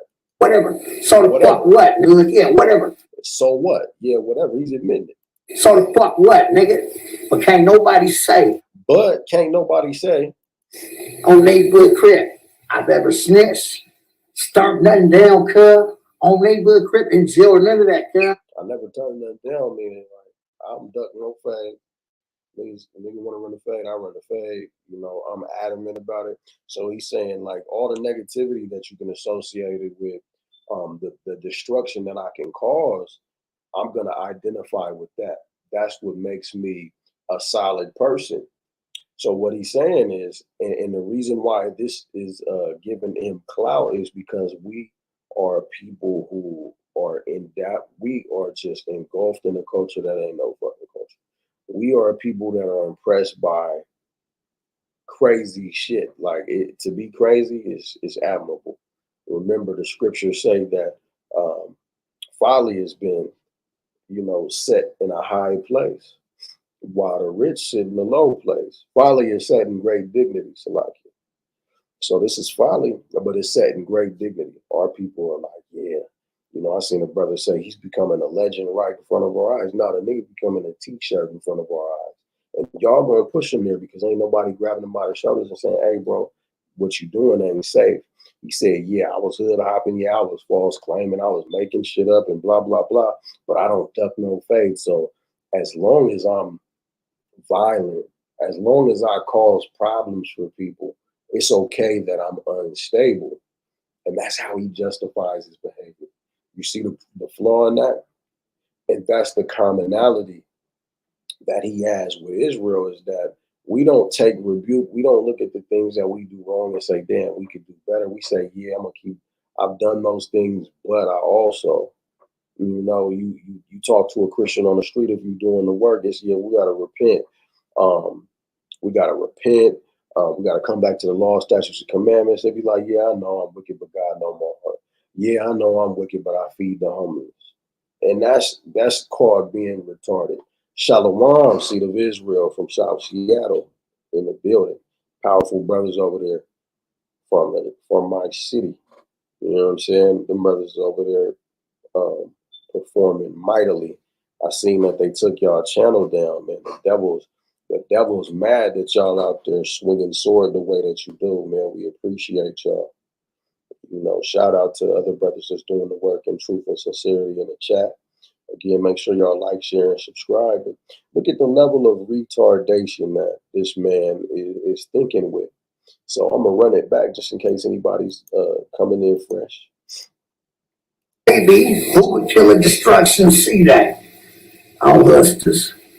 Now, I'm gonna say, all right, Swamp Story came out about this and that. All right, yeah. That issue was taken care of, hood. You find me? On Hustlers, yeah. I would throw it in there, whatever, Cal, neighborhood Crip. Hey, I'm a homeboy with a high rank. Really gangbang. Homeboy with a high rank. That's problematic.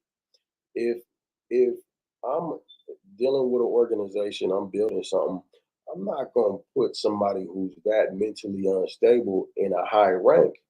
But look at, this is what I'm talking about. We aspire to be retarded.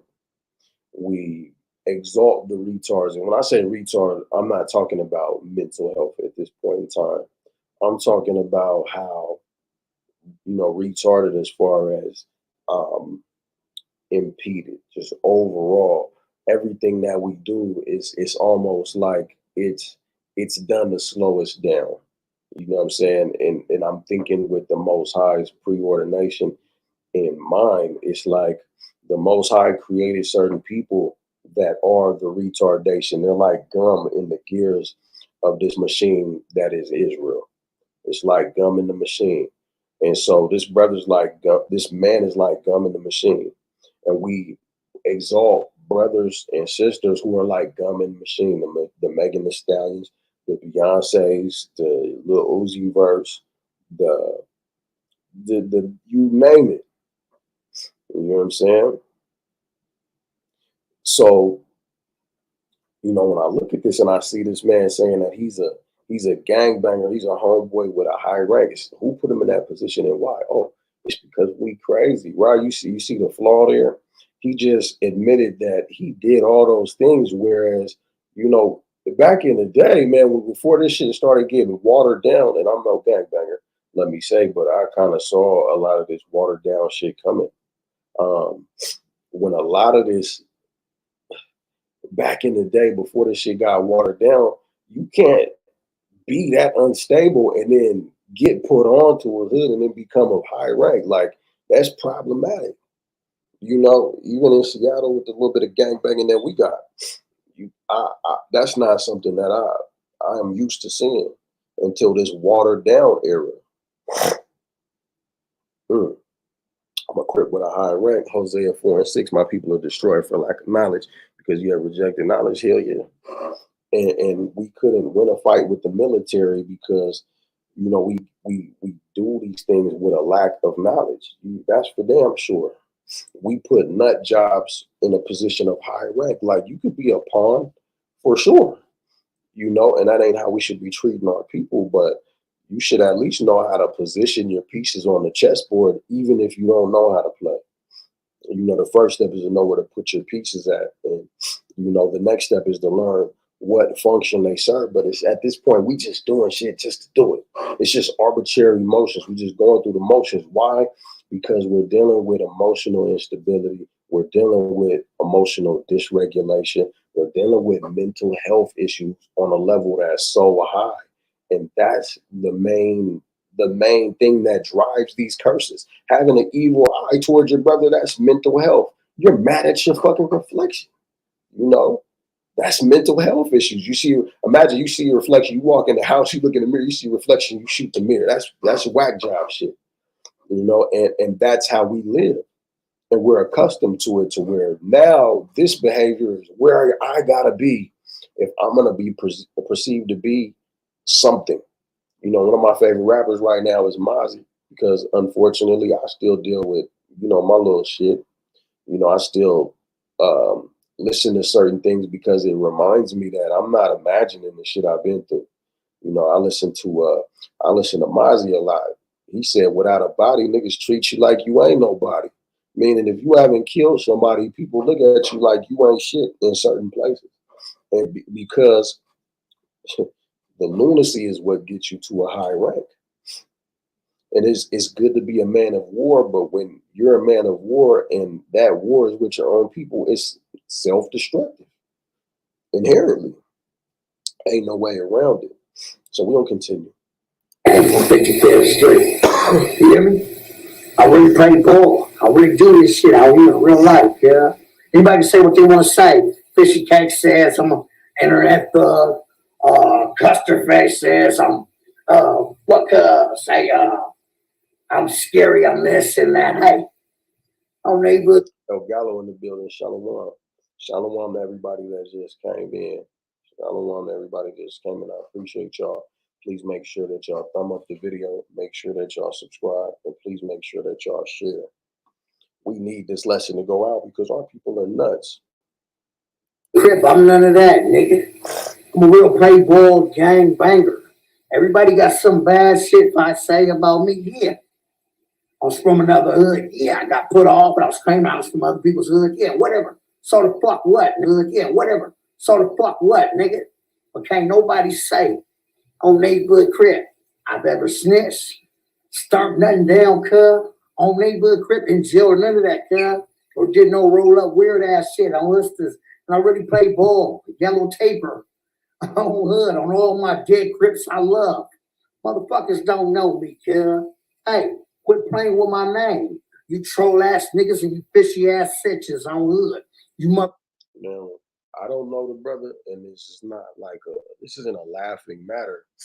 And it's just from a little bit I know and a little bit I've seen, it seems like he might be dealing with schizophrenia a little bit. Just the way that he directs his attention and his energy is off, like he's being bombarded with spirits or something. It just seemed like that. So, I don't know if anybody know this man's backstory, but if you got any insight to that, let me know. But it really seemed like he's dealing with some schizophrenia. Fucking snakes on hood. Any bitch think she gonna change how I think? I love Jesus. Yeah, I love God on neighborhood Crip. And she says I'm a little evil. Well, guess what? My motherfucking best homeboys is HK Destruct. Shalom, Azariah, the captain in the building out there in Jacksonville. If you in Jacksonville, please tap in with us because we need Akim out there. We need Akim in Dallas. Matter of fact, while y'all in the chat, let us know where you at with it.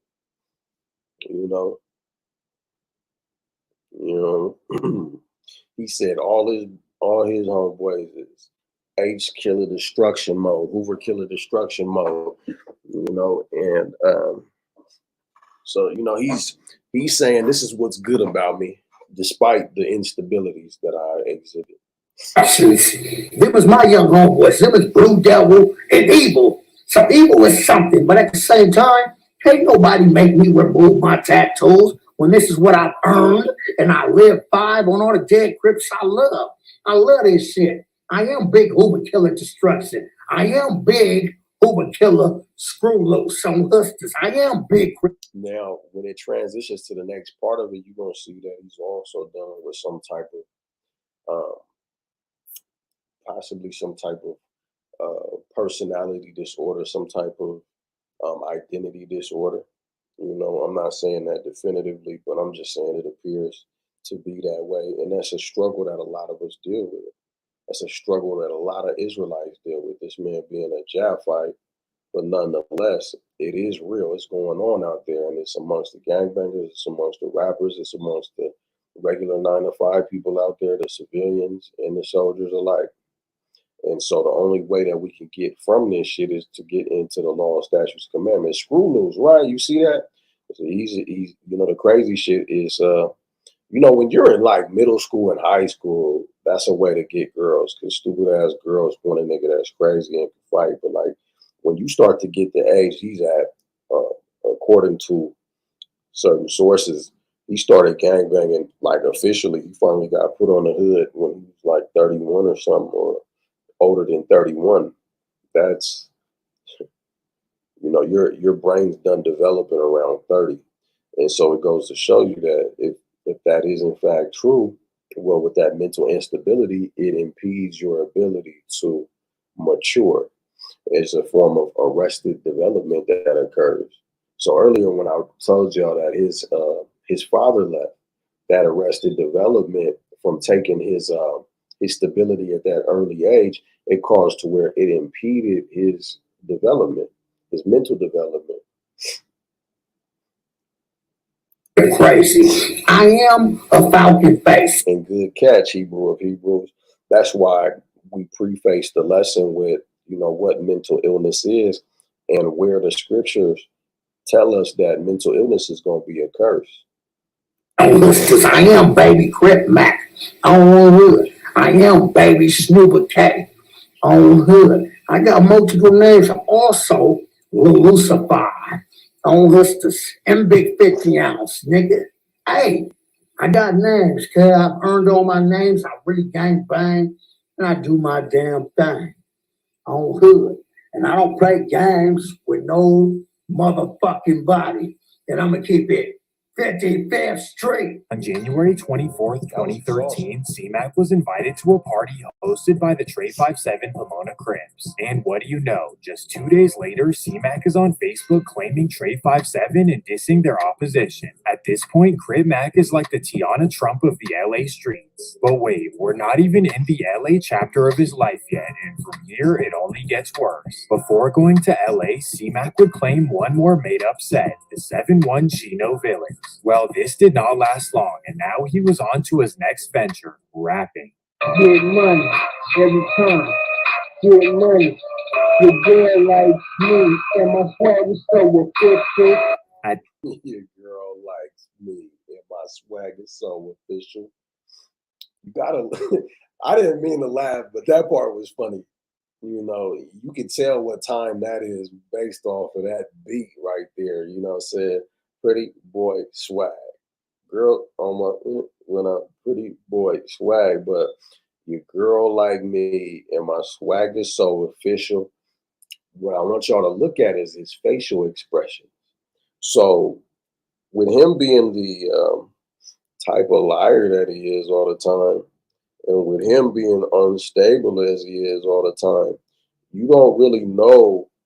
You don't really know if he believes what he's saying or not when he's saying it.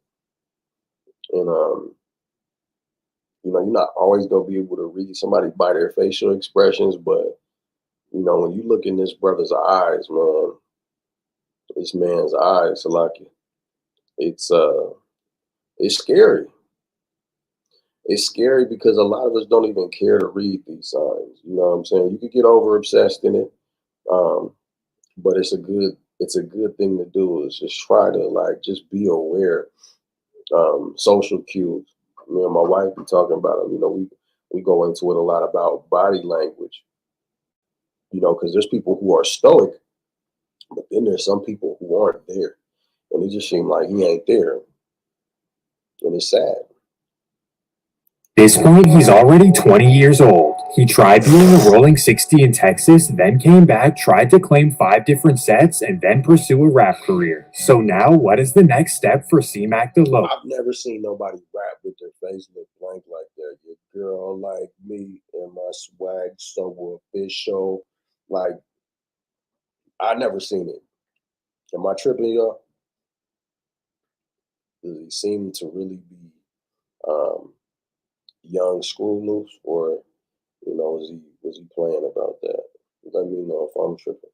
Also known as Suburban Trevor. Well, this is when he finally moved to the city of Los Angeles, moving in with his girlfriend on 111th in Vermont. From here, he tried to get put onto a CASHAPP block in Compton, but they didn't want him, so he decided to keep it moving. His next try was the infamous Rolling 60s, and they decided to let him in. So in August of 2013, Crip Mac officially joined the Rolling 60s. At 20 years old, his lifelong dream had finally come true. Crip Mac had made it out of the suburbs and into the streets of South Central LA. The reverse of what everyone else in the world is trying to do. I guess Crip Mac was the original John Moran. Well, unfortunately, his life as a Rolling 60 would not last long. In fact, after just a year, he was DP'd and put off the set. However it went, I didn't make the cut through the DP. I got put off, whatever. His dream life was now over with. He literally tried everything possible to become a respected member of something. He then decided to move to Vegas with his mother for the next year. Now, what's cold is now, because of these things, he's a laughing stock. Or what is Israel? What are we? We're a laughing stock. We're a proverb and a byword. They saying like he tried his hardest to be, you know, a respected member of something. And a lot of us, we just want to be able to identify with something. And this is why I found it necessary to show you the brother in the beginning of the video. You know, he just wanted to represent, you know, black men just wanted to have dignity and show that they were good for something. And so they misidentified in order to do so. And eventually he felt stupid for it. But all of us almost are dealing with this, some form of identity issue, whether it's because we feel like we got to have somebody else's straight hair in our head, our hair color ain't good enough, or we got to have a tattoo on somewhere because somebody else got a tattoo in that same place, whatever the case may be. And we're bombarded with it. And the world is, but the thing is, the Most High, he created us to be set apart. So we got to really learn to lean into that.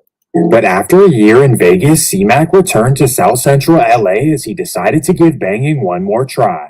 Sometime between January of 2015 and 2017, CMAC was officially put on to 55th Street. This means that he was put on between the ages of 22 and 24 years old. Regardless, from this day, it's been 55th. So I was wrong. I said in his 30s, but that's hella old to start gangbanging.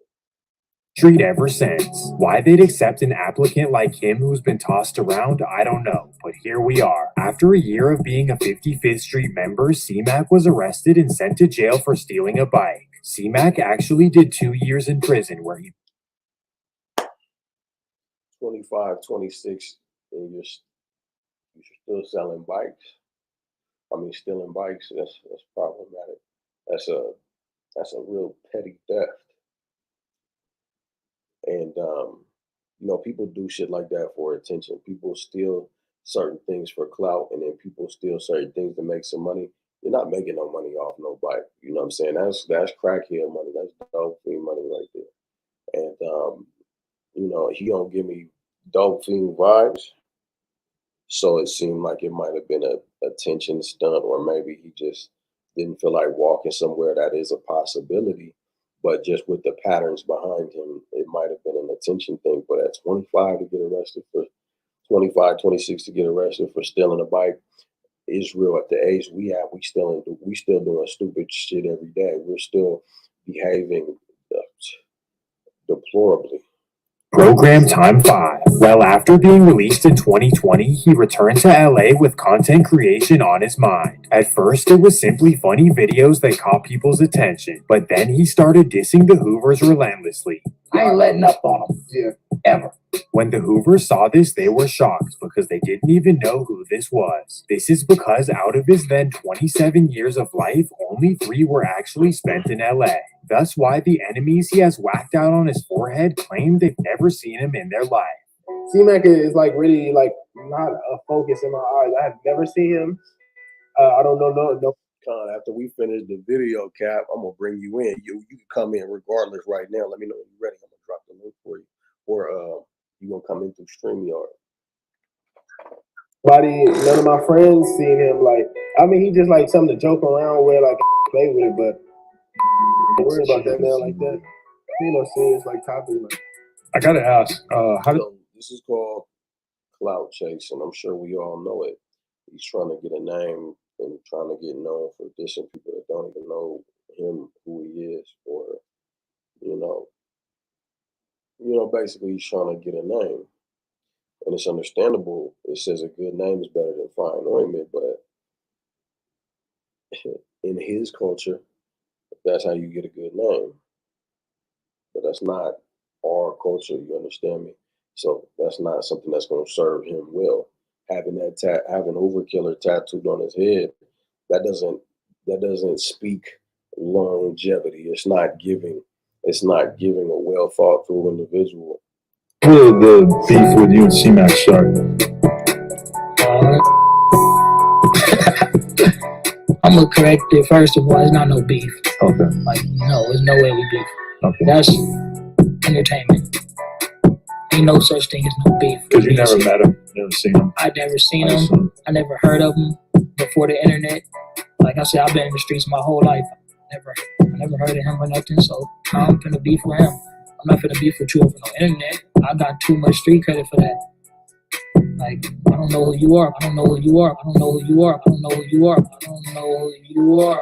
No one in South Central knew who C-Mac was because he spent his entire life in Texas and Chino Hills. Oh yeah, and Las Vegas as well.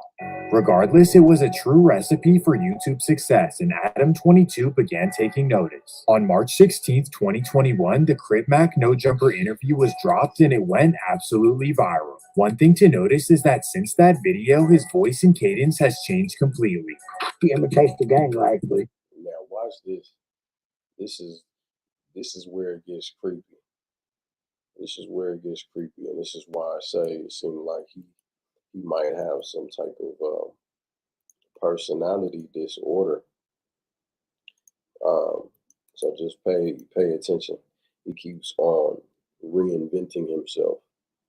You know, it's like, yeah, you might be playing a character, that's show business, but you know, when it's about this whole I'm really out here gangbanging shit, you know, it's not matching up. So it's like, is you playing a character or is you not? And if it's real and this is not you playing, then you're reinventing yourself because you don't really have a personality.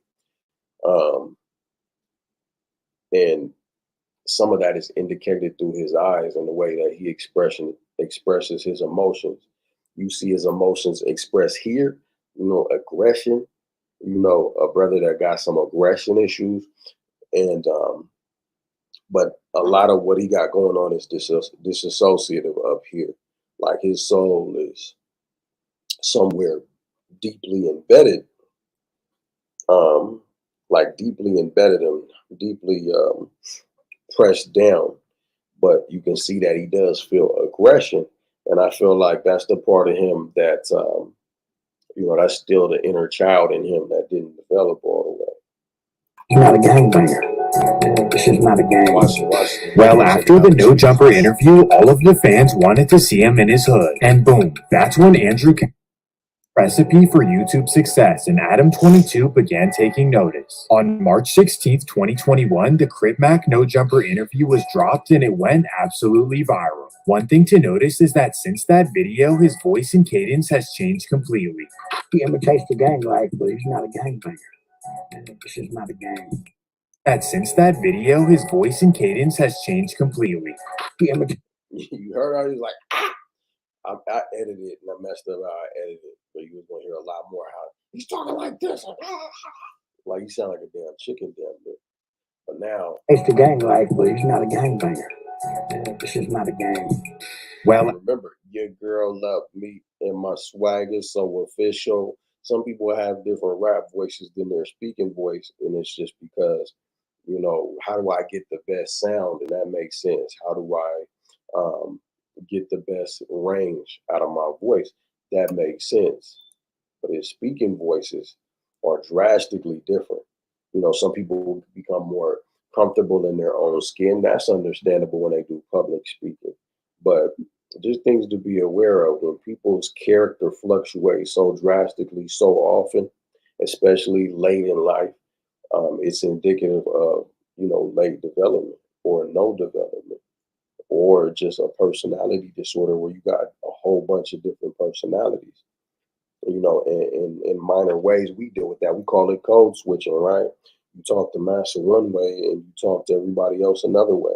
After the No Jumper interview, all of the fans wanted to see him in his hood. And boom, that's when Andrew Callahan drops the legendary Crip Mac vlog. After watching the video, the first thing that came to my mind is, where are all of his fellow members? Why is it always just him on the block? In vlog after vlog after vlog, I could not find any fellow 55th Street members.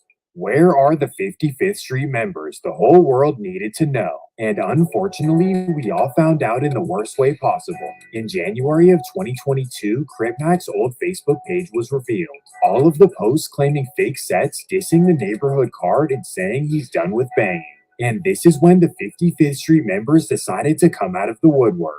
His fellow members gave him one of the worst DPs in history that lasted over 7 minutes long. But the worst part about it is that they recorded it and uploaded it to the internet. This was dead wrong on so many levels. Yes, C-Mac should not have posted all that, but why would you disrespect your brother to that extent? And as a 30-year-old man, why are you letting this happen to you? But that's when we learned that this is how 5'5" treats Crip Mac on the regular.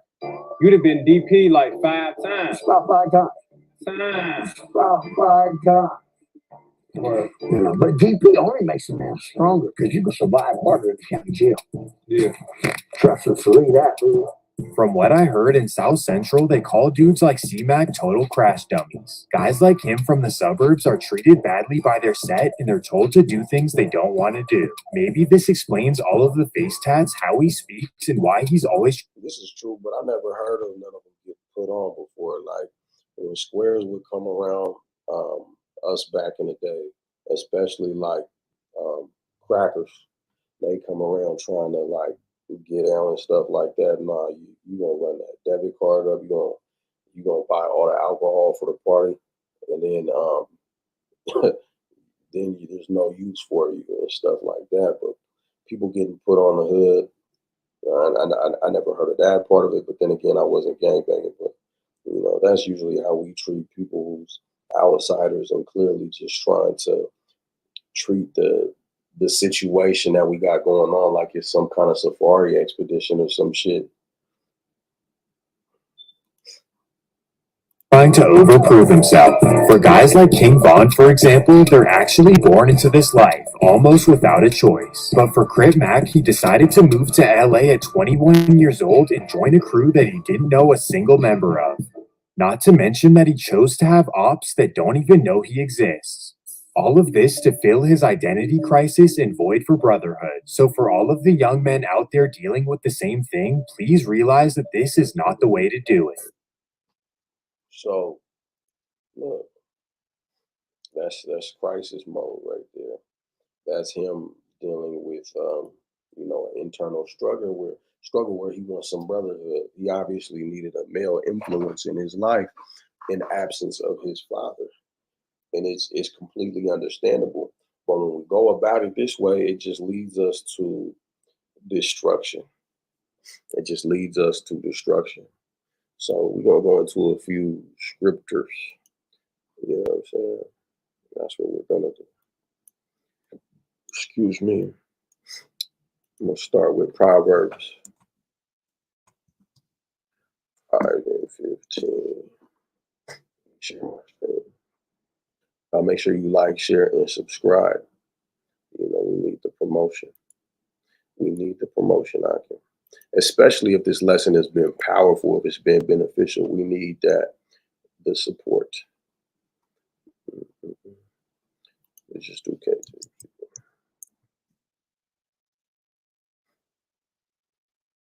So it says, drink waters out of thine own cistern, and running waters out of thine own well. Let thy fountains be dispersed abroad, and rivers of waters in the streets. Let them be only thine own and not strangers with thee. Stop participating in this watered down shit and stop taking a hold of everybody else's culture, bringing this all full circle. We talked about the mental health issues. Well, again, the mental health issues start with us being so divided mentally, right? Y'all remember that's what we went into. It's us being divided mentally.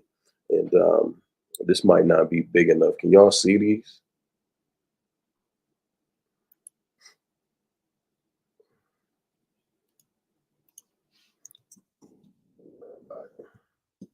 A little bigger for y'all. We're gonna go to let's see.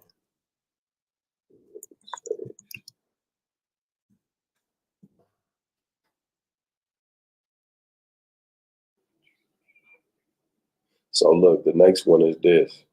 They that did feed delicately are desolate in the streets.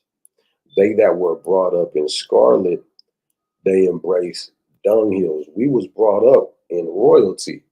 We supposed to be a mighty nation of people. We supposed to be princes, priests, kings, so on and so forth.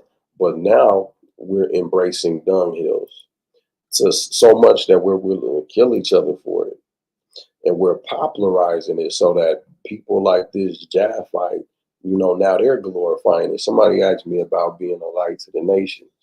Well, the Most High's Son, Yahawashi, said that his name is defiled among the Gentiles through us. So as opposed to us representing properly for the Most High and his kingdom and his glory, we're instead spitting on it.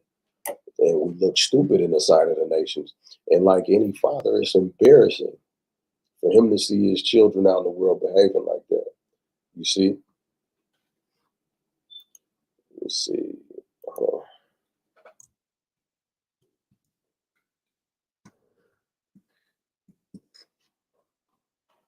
Isaiah 59 and 10, referring back to the curse. We grope for the wall like the blind, and we grope as if we had no eyes. We don't have to grope as if we had no eyes, but we don't want to wake up and smell the bullshit for what it is. We want to keep our eyes closed. We want to continue to move based off of how we feel, meaning we're going to sensationalize some BS and we're going to cleave to that opposed to doing what's the righteous thing to do, because we've learned to identify with the wrong things. We want to be the man who owns the dunghill as opposed to the man that's doing right, making an honest living, whether he's an entrepreneur or working a 9 to 5. We just don't want to be associated with that because that man is a square. That man is a lame. It's not exciting enough because there's not that rush of that comes with making your life more uncertain than it already is. There is a rush to that. There is an aspect of that that's addictive. I can't lie about it. But if you open your eyes, you can't deny that it's the wrong way no more. That's the point. We stumble at noonday as in the night. We are in desolate places as dead men. Why? Because he that wandereth out of the way of understanding, he's going to remain where? He's going to remain in the congregation of the dead. Let's go to Hosea 2, I believe.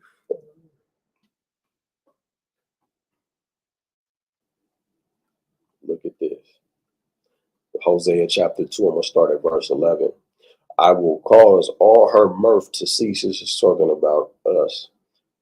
I will cause all her mirth to cease. Her feast days, her new moons, her Sabbaths, and her solemn feasts. And I will destroy her vines and her figs, her fig trees thereof. She has said, these are my rewards that my lovers have given me, and I will make them a forest, and the beasts of the field shall eat them. So I'm going to invest in the things that I get from this world, right?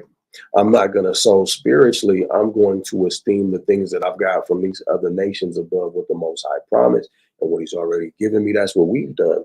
So we've traded our riches for nothing. That's the story of the prodigal son, right? We trade in all our substance and we take what the other nations give us and we want to sow and then reap from that. But what the prodigal son found out was that when the drought came, the other nation didn't have nothing to offer him. Huh? They didn't have nothing to offer him. These streets ain't got nothing to offer us unless we going out in them streets to fish out other brothers and sisters to come do this work, to be strong mothers and fathers, to be strong warriors for the Most High so that we can reverse these curses and get the hell up out of here, so that we can put chains on our enemies, so that we can lead them into captivity that led us into captivity instead of chasing each other with the sword. It says, and I will destroy her vines and her fig trees, whereof she have said, these are my rewards that my lovers have given me, and I will make them a forest, and a beast of the field shall eat them. So all the rewards that we got from our lovers, from these other nations, from these other religions, the Most High is going to destroy it all, and it's never going to get a chance to serve us. And I will visit upon her the days of Baalim, wherein she burned incense to them. She decked herself with earrings and her jewels, and she went after her lovers and forgot me. You know, we started to identify with these other nations. We forgot the Lord. Remember when I showed you in Deuteronomy, when it talks about us being destroyed, that's us forgetting ourselves. So them curses is cold. The Most High said, if you do this, it's going to cause you to do this, and it's going to lead you to this, and your mind is going to end up doing this. It's crazy. We serve a mighty God, but we done fell into his hands being wicked. So, you know, we got to reverse these curses by making our bodies a living sacrifice in these last days. Jeremiah chapter 50. We're going to start at verse 6. My people have been lost sheep. We're people that don't know who we are on the inside. Now we know we're a nation. Now we got to figure out where you fit in within this culture, because that's when you're going to really regulate your emotions. Remember, I told y'all when it comes to mental health and the emotional regulation, it's not necessarily the culture that you attach to as much as it's about how deeply you're rooted in that culture. So you have to pick the right culture first, but then you have to become deeply rooted in it. So you got to reconcile who you are with that culture and how you operate within it. That way you have a fair set of expectations for yourself. When you fall short of your duties, your responsibilities, your role, you know, you're going to be sad, of course, but then you're going to have ways to improve that. And that's going to be what makes you happy. So the Most High done created a safe space for us to rule over the whole world, because that's our culture. And the do's and don'ts behind that, that's what's going to be what's good for your mental health. That's what's going to make it to where you don't invest your mental power into things that are just going to come back and destroy you. You understand what I'm saying? Whereas in gangbanging, say for example, your mental is invested in how you're going to destroy the next brother. You sad if you can't get at a op. You know, Tupac said, revenge is like the sweetest joy next to getting pussy. His emotions, when you embrace that type of ideology, your emotions are regulated based off of whether you're able to exact that revenge or not, right? It's not the right thing. Why? Because the Most High said, don't bear a grudge against your neighbor. You're not supposed to avenge yourself upon your neighbor. There got to be certain counsels that got to be had, and judgment has to be carried out according to the law. You can't just take it upon yourself. You done stepped on my shoes, now I'm going to X, Y, Z. Right? Why? Because what that does is it breeds internal warfare in our nation. So there's instant gratification that comes from it, right, in that culture. But what you're weighing is there going to be a cycle that comes from that that's for the good or for the worse in my community, right? So we're supposed to gauge based upon these things. So our people are like lost sheep. And our shepherds, it says their shepherds have caused them to go astray. We're looking at the gangbangers before us, the street niggas before us, and we want to be like them. And then as we enter into it and it becomes more and more watered down because of all the other aspects of the outside culture that makes its way in, like snitching becoming more and more popular because of things like COINTELPRO, and niggas want to be a part of things just for the aesthetics, but they're not really willing to go down for what they do. They don't really want to stand on it. Just like we talk about the heathen, everybody want to be Israel, but they don't want to go through the curses.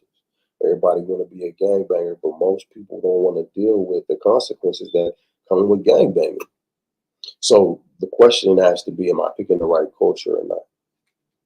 Our shepherds, the people that we have followed, they're not really giving us the real deal about the direction that we're going when we choose to go that way. It says they have turned them away on the mountains. You know, Beyonce gonna stand on a stage.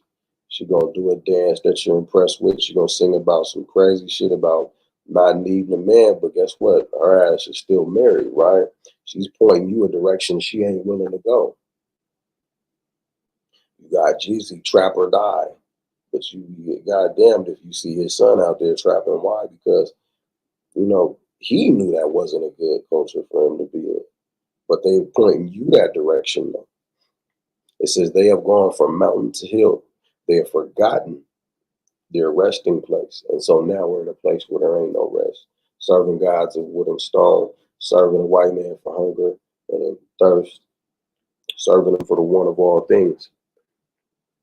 Verse 7, all that found them have devoured them. So all these people that have found us, they've exploited us. And you see, you know, platforms like the one a lot of that expose was taking place on. Again, that's a nerd, and he's exploiting the culture, getting some gain out of it. He'll tell you he started the channel out of boredom. So now the things that we do, not only are they watered down, but anybody could just take a peek into these organizations and make fun of them at will because of the stupidity that we exhibit inside of them. And it's annoying. All that found them have devoured them. They're not looking to save you. They're not looking to better your situation. They're looking to make fun of you, get money off of you. Even that Adam 2 from what you call that no jumper, they devour you. It's a dude on there named AD. He was barely making $3,000 a month in California off that channel, but that channel wouldn't exist without brothers like AD. You know, they devour us. They pick the meat off our bones. What little we have, they take it from us. And we looking at killing each other instead of clicking up against them. Because we're retarded right now. You know, all that found them have devoured them. Their adversaries said, we offend not. because they have sinned against Yahweh, the habitation of justice, even the Lord, the hope of their fathers. That's cold. And who can gainsay against that? That's what's so cold about it is they're going to continue to get away with it. They got the right idea. They're going to continue to get away with it because we are wicked. We won't open our eyes up and see. About one more scripture real quick, and then we might chop it up a little bit.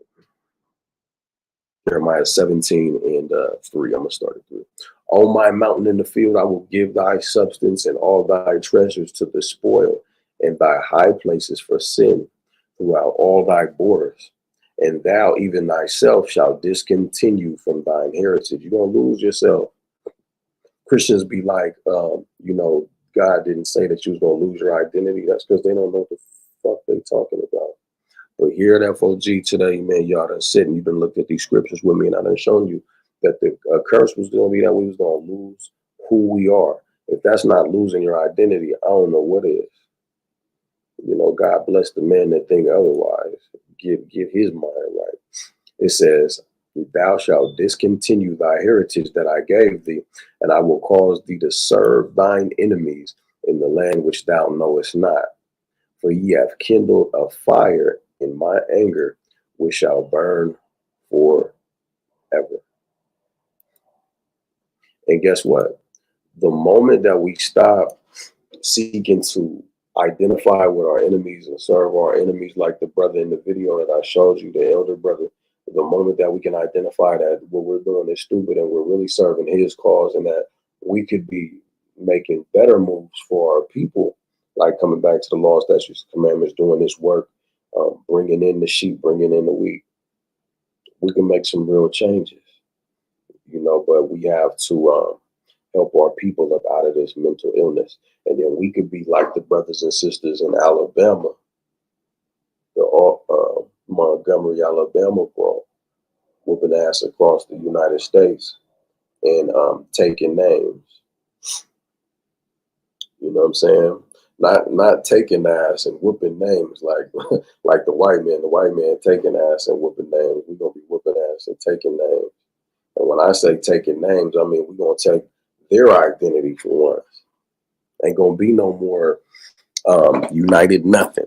It's gonna be Kwam Yasha Allah in that day. Cap want the link. I'm gonna drop the link.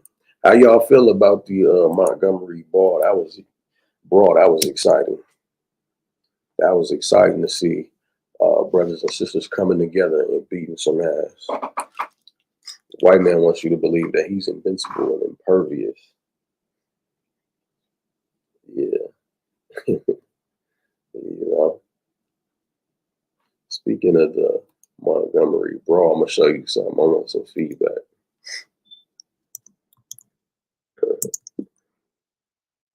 Show y'all something.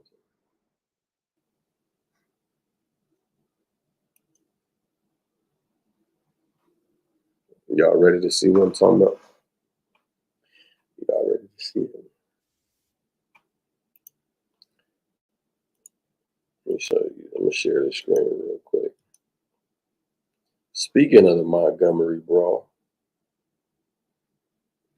how y'all feel about those? FAFO, fuck around and find out association.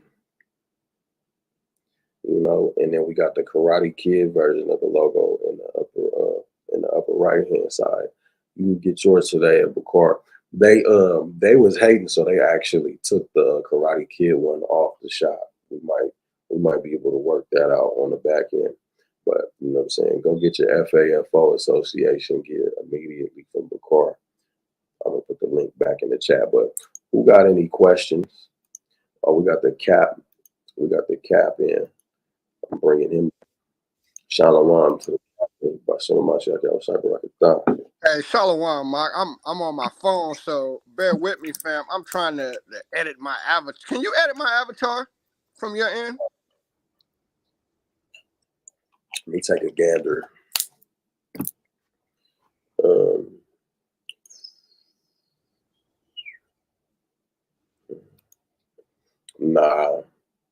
It'll only let me edit your name.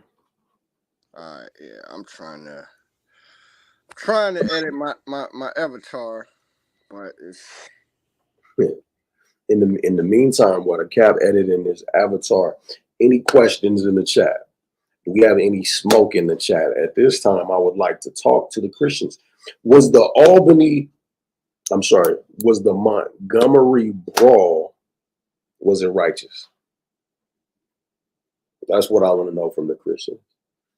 I would love to get a little blood on my sword, especially from a Caucasian Christian. I would really love to debate a Caucasian Christian, but if there's any brothers, if there are any so-called African American or Hispanic Native American Christians in the chat, I'd love to hear from you too.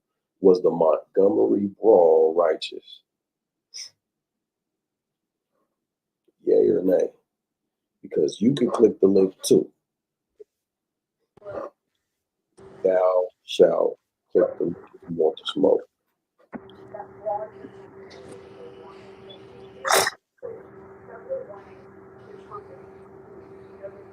Make sure you like, share, and subscribe if you have not. Greatly appreciate it. You can also cash app us at $ Fire of God Camp 12. We need all the help we could get, of course. Whatever is on your heart will be accepted with joy. We will appreciate that. We will give praise to the Most High and thank you for that donation. Again, that's $ Fire of God Camp 12. Cap, you get over here? Can you close out that other one? Take that down. Yeah. There we go. Well, Hebrew said, I thought the Montgomery brawl was a small keyhole of what it's coming to, what it's going to look like when Christ comes back. You damn right. I like that, a small keyhole, just a little peek. That's right. It's a glimpse into the future. Give brothers a little bit of hope. I know how I was moving when I seen that. I said, I wish I would see a crack again if having a hard time on today. Dude, what's going on, Cap? Hey, Shalom, fam. Yahawashi, AhshRawchaa. Yeah, man. You said something happened to you last night.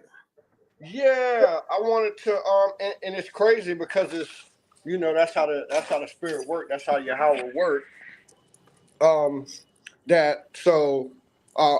I do deliveries for everybody out there. Bear with me, fam. I'm kind of moving around. I got a few errands Cap gotta run a few errands, so excuse me. All right. But so last night while I was at work, I do some deliveries or some drop off, do some of my drops at businesses. So I'm at a gas station here called Racetrack. I don't know if they have them where you at or not. Yeah, almost had a fight at a racetrack about 2 months ago. Oh, well, see, this kind of on point. Breaking up, you breaking up. Salak, I did just step out the house. Okay, but you said you was at a racetrack. Mm-hmm. Yeah, so I was at the racetrack, and Salakia, forgive me. You good, brother, man? Trying to get up in my car. Salakia. Y'all see the FOG headrest too, right? Y'all see that? Right? But you doing the right thing back over here. You doing the right kind of thing. We got that. FOG down. Praises. So I pull up to the racetrack, and it's a brother out there. He dressed in all black. You know what I'm saying? And it's even hot as fuck. I work at nights, fam. So I mean, it's hot as hell, right? And the brother, I go and I drop the package off at the door of the business because the lady inside, I normally go in, but the door is locked. I guess they were having some type of problems, fam. So I dropped the package off at the door at the racetrack, and I see the brother again who's dressed in all black. He starts walking towards me, you know, mumbling some stuff, and I couldn't really understand what he did, right? So I get back to my car and I hear him say, man, something like, man, you be MFers, you know what I'm saying, always doing this stuff. And he looking at the package, and I just say, bro, don't touch the papers. Please don't touch these papers, right? And bro says to me, thank you. Set my phone right there. It'll be a little bit better. Can y'all still hear me? But you said he approached you mumbling some shit, something about some MFers, and you had to tell him don't touch the papers or something. Right. So I tell him don't touch the papers, and he says to me, right, in so many words, he like, I know who you are, and I'm tired of you MFers, you know what I'm saying, doing this, right?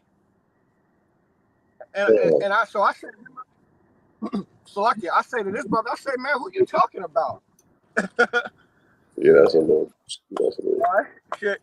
And then he walked towards me real aggressively. He like, man, you a B, you a MFer, you know what I'm saying? And I hate you and blah blah blah. And I like, yo, I keep my staff in the back of my car. So I grabbed. You broke up again, like you said you keep your staff in the back of the car. Yeah, you breaking up bad.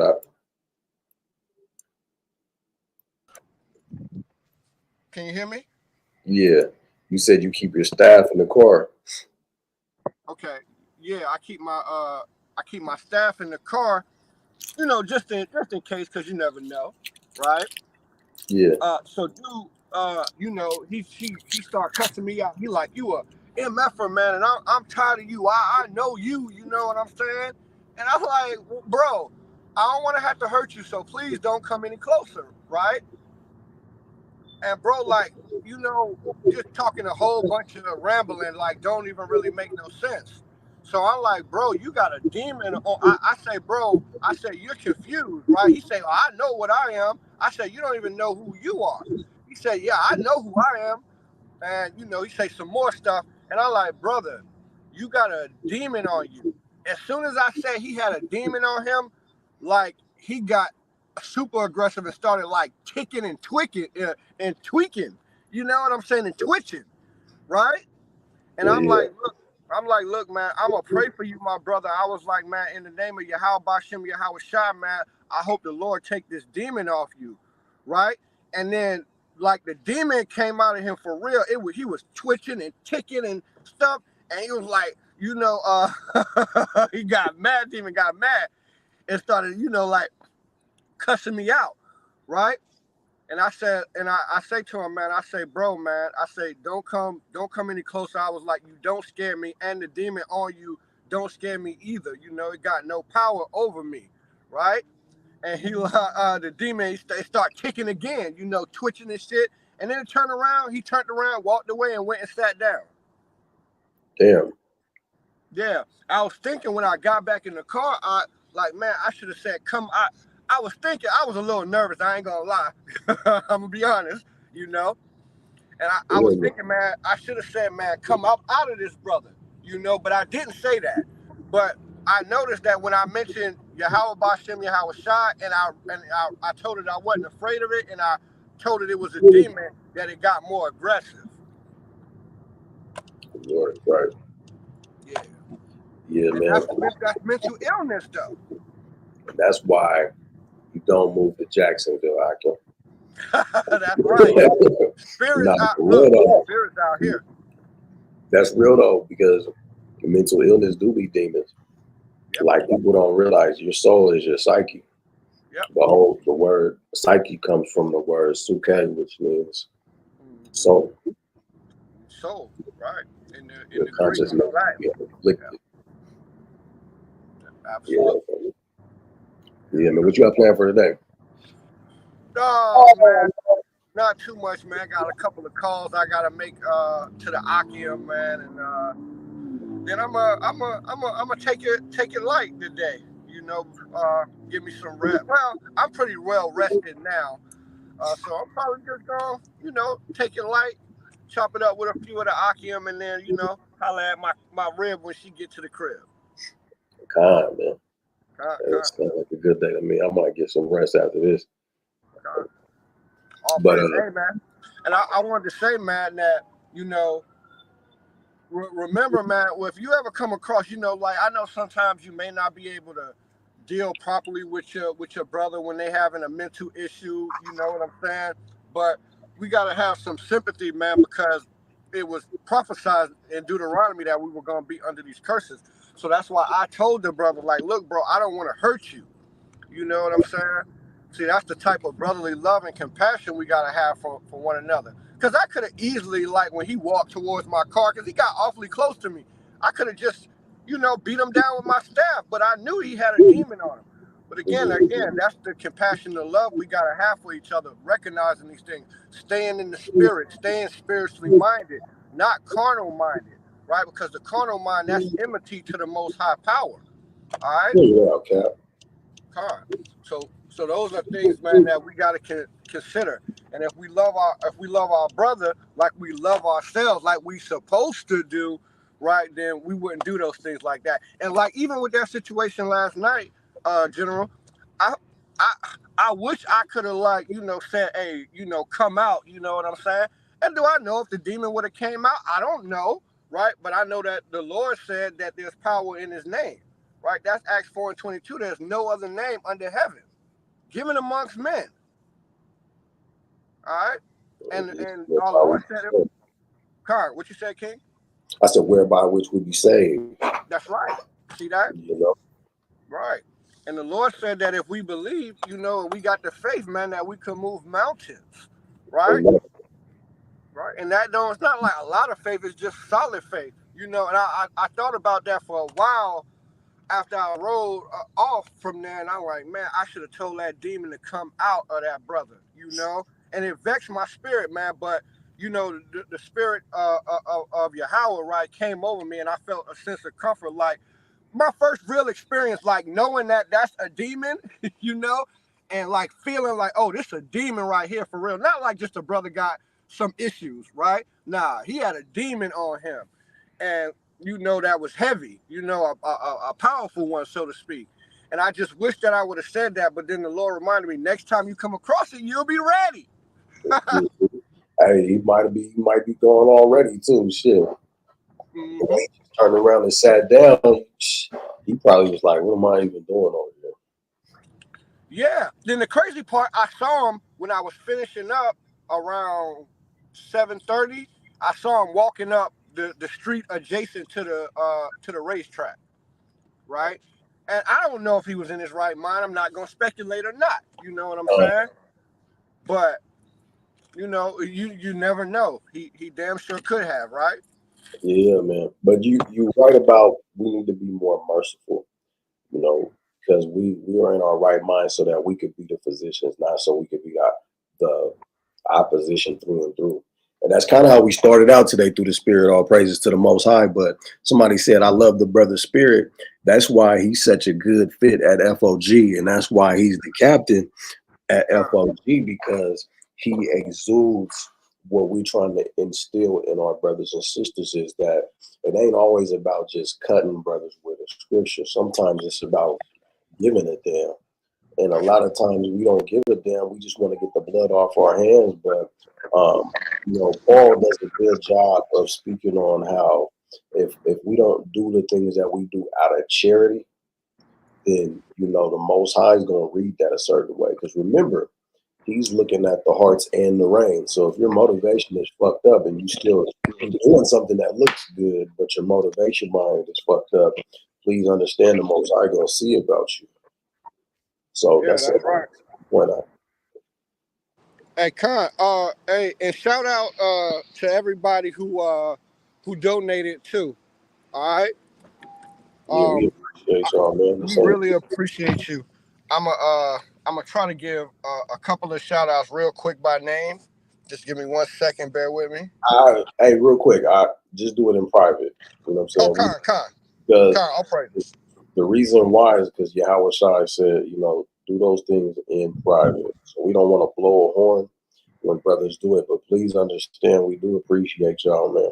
And the email is open, and you don't have to send a donation in order for us to answer your emails. You got questions, you got concerns, you need counsel, you want to join a body, and just whatever, hit that email at firegodclassroom@gmail.com. Yeah, con. Hey, but I want to say water to everybody who who has donated before and will donate in the future out the kindness of your heart. We not saying that we need it, we want it. It's something you got to do to listen. We'll answer your questions. We still love y'all. We don't need nothing from you. We all work around here, all right. But it is greatly appreciated. So again, water. When you go into it. But do we have any questions in the chat? Any questions? Do we have any Christians? Because again, I do want to talk about this. I do want to talk about this Montgomery brawl. I want to know, was it righteous? Were those brothers and sisters in the right? I'm talking about, man, I'm making my way through Dallas at work, and I asked this Hispanic dude, did you see what happened in that brawl? He said, yeah. It's like, hell yeah. I asked this one brother when I was on the way to one of my houses. I asked him if he seen it. He said, yeah, that's the way it's supposed to be. It was like a celebration going on in the streets, in the back of every brother's mind. Yeah, absolutely. Yep. Yeah, he brought to the spirit. He said, turn the other cheek for our fellow brother and not Esau at the harbor. You damn right. Yeah, that's right. They harbor hatred for us, so we got to be ready to defend ourselves against that hatred. All right, bring that out. Hey, because in Matthew chapter 5, as the Christian church likes to call it, the Beatitudes, be like Christ, and ain't none of them like Christ. No, none of them act like Christ. Who was his audience? His audience was his people. His audience was a bunch of zealots. That's people right. that was ready to die for the nation. Bunch of zealots. Bring that out. I'm gonna put the link in the chat. I'm antsy for some smoke. And if you got complex questions that you want answered, we here for another couple of minutes. So please feel free to take your chance. And look, if anybody got any recommendations for a good wooden comb, man, drop that joint in the chat, man. I need me a wooden comb, man. Somebody said you got a righteous beard. I said, hell yeah, man. Yes, sir. Yeah, man. I need a wooden comb. Actually, the brother Shakur out in St. Louis, he shared something with me. His son shared something with me. I gotta look into that. But I'm gonna need a couple. So if anybody know anybody who make them, or a black-owned business that sell them or something like that, we gotta support our Israelite businesses. All right. Bring that out. Let your boy Cap know, because I'm definitely down to support. I was just telling Ariel, brother Ahsh, that I gotta go on to the car and choose me a couple of new shirts, man. Got on the FOG gang shirt today, though. Oh yeah, FOG gang. Yeah. The Judah gang. Oh, Salaki, I got the Judah gang shirt on, Salaki. That's right. I'm about to get the FOG gang shirt, though. That shirt glowing. It's like a glow coming off of it. That's cold. Say what? I said the shirt, we got like a glow coming off of it. The light was a certain way. Oh, hey, you got anything you want to add? Because you got a couple of live streams coming up. You got to plug those, man. He got a set of live streams coming up very soon on the main channel.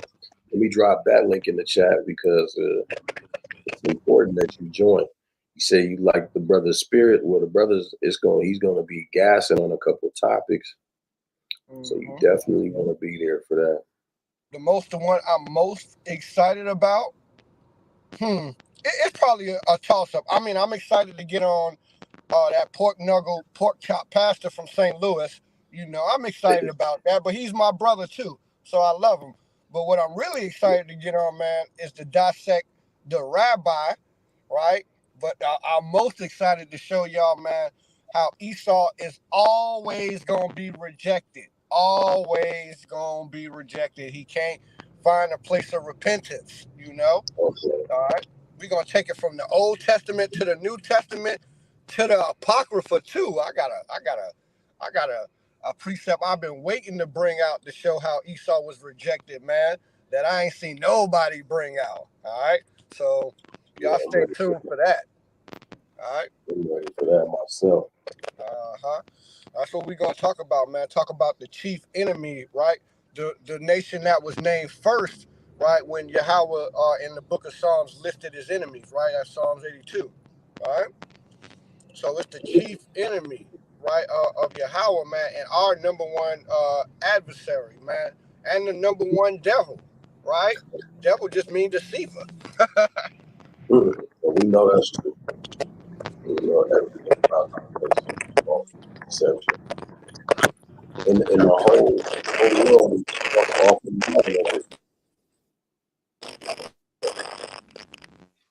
but how you got anything else you want to add? I'm gonna step away for just one moment because my connection get really bad, but I'll be right back. How much longer are you gonna be live? I'm about to end now unless you got something you want to add. So I'll wait till you come back so you can bring out what you got to bring out. Oh yeah, well I just stay to the end. I was saying it was getting real staticky on my phone because I ain't connected to the internet right now. If y'all ain't got no questions, all I want to say, man, is, yeah. Oh, Salaki, all I wanted to say real quick is, man, y'all stay tuned, man. Stay plugged in, tapped in. Like, share, and subscribe. Go over to the main channel, FOG.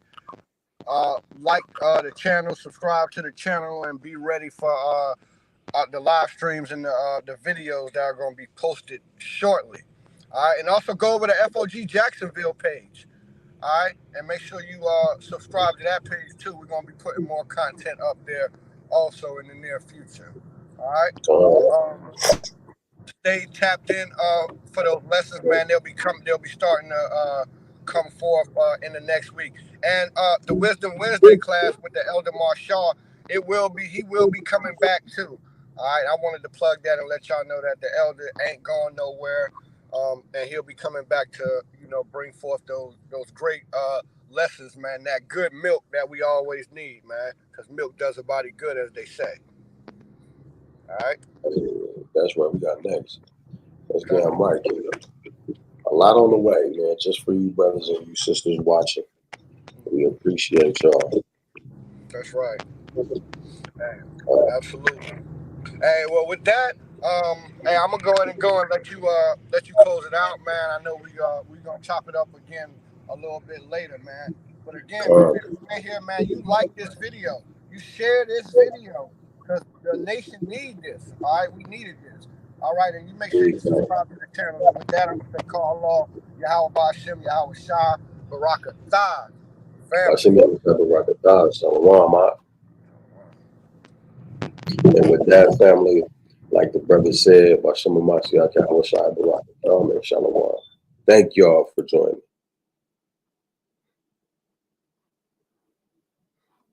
Thank y'all for joining. Thank y'all for watching. You're always very supportive.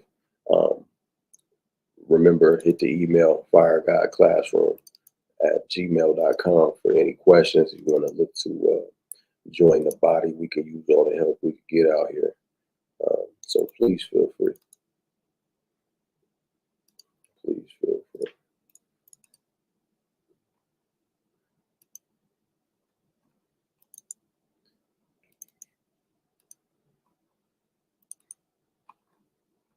Trying to be more professional and drop the outro, but I can't find it. So with that, yeah, Shalom, family.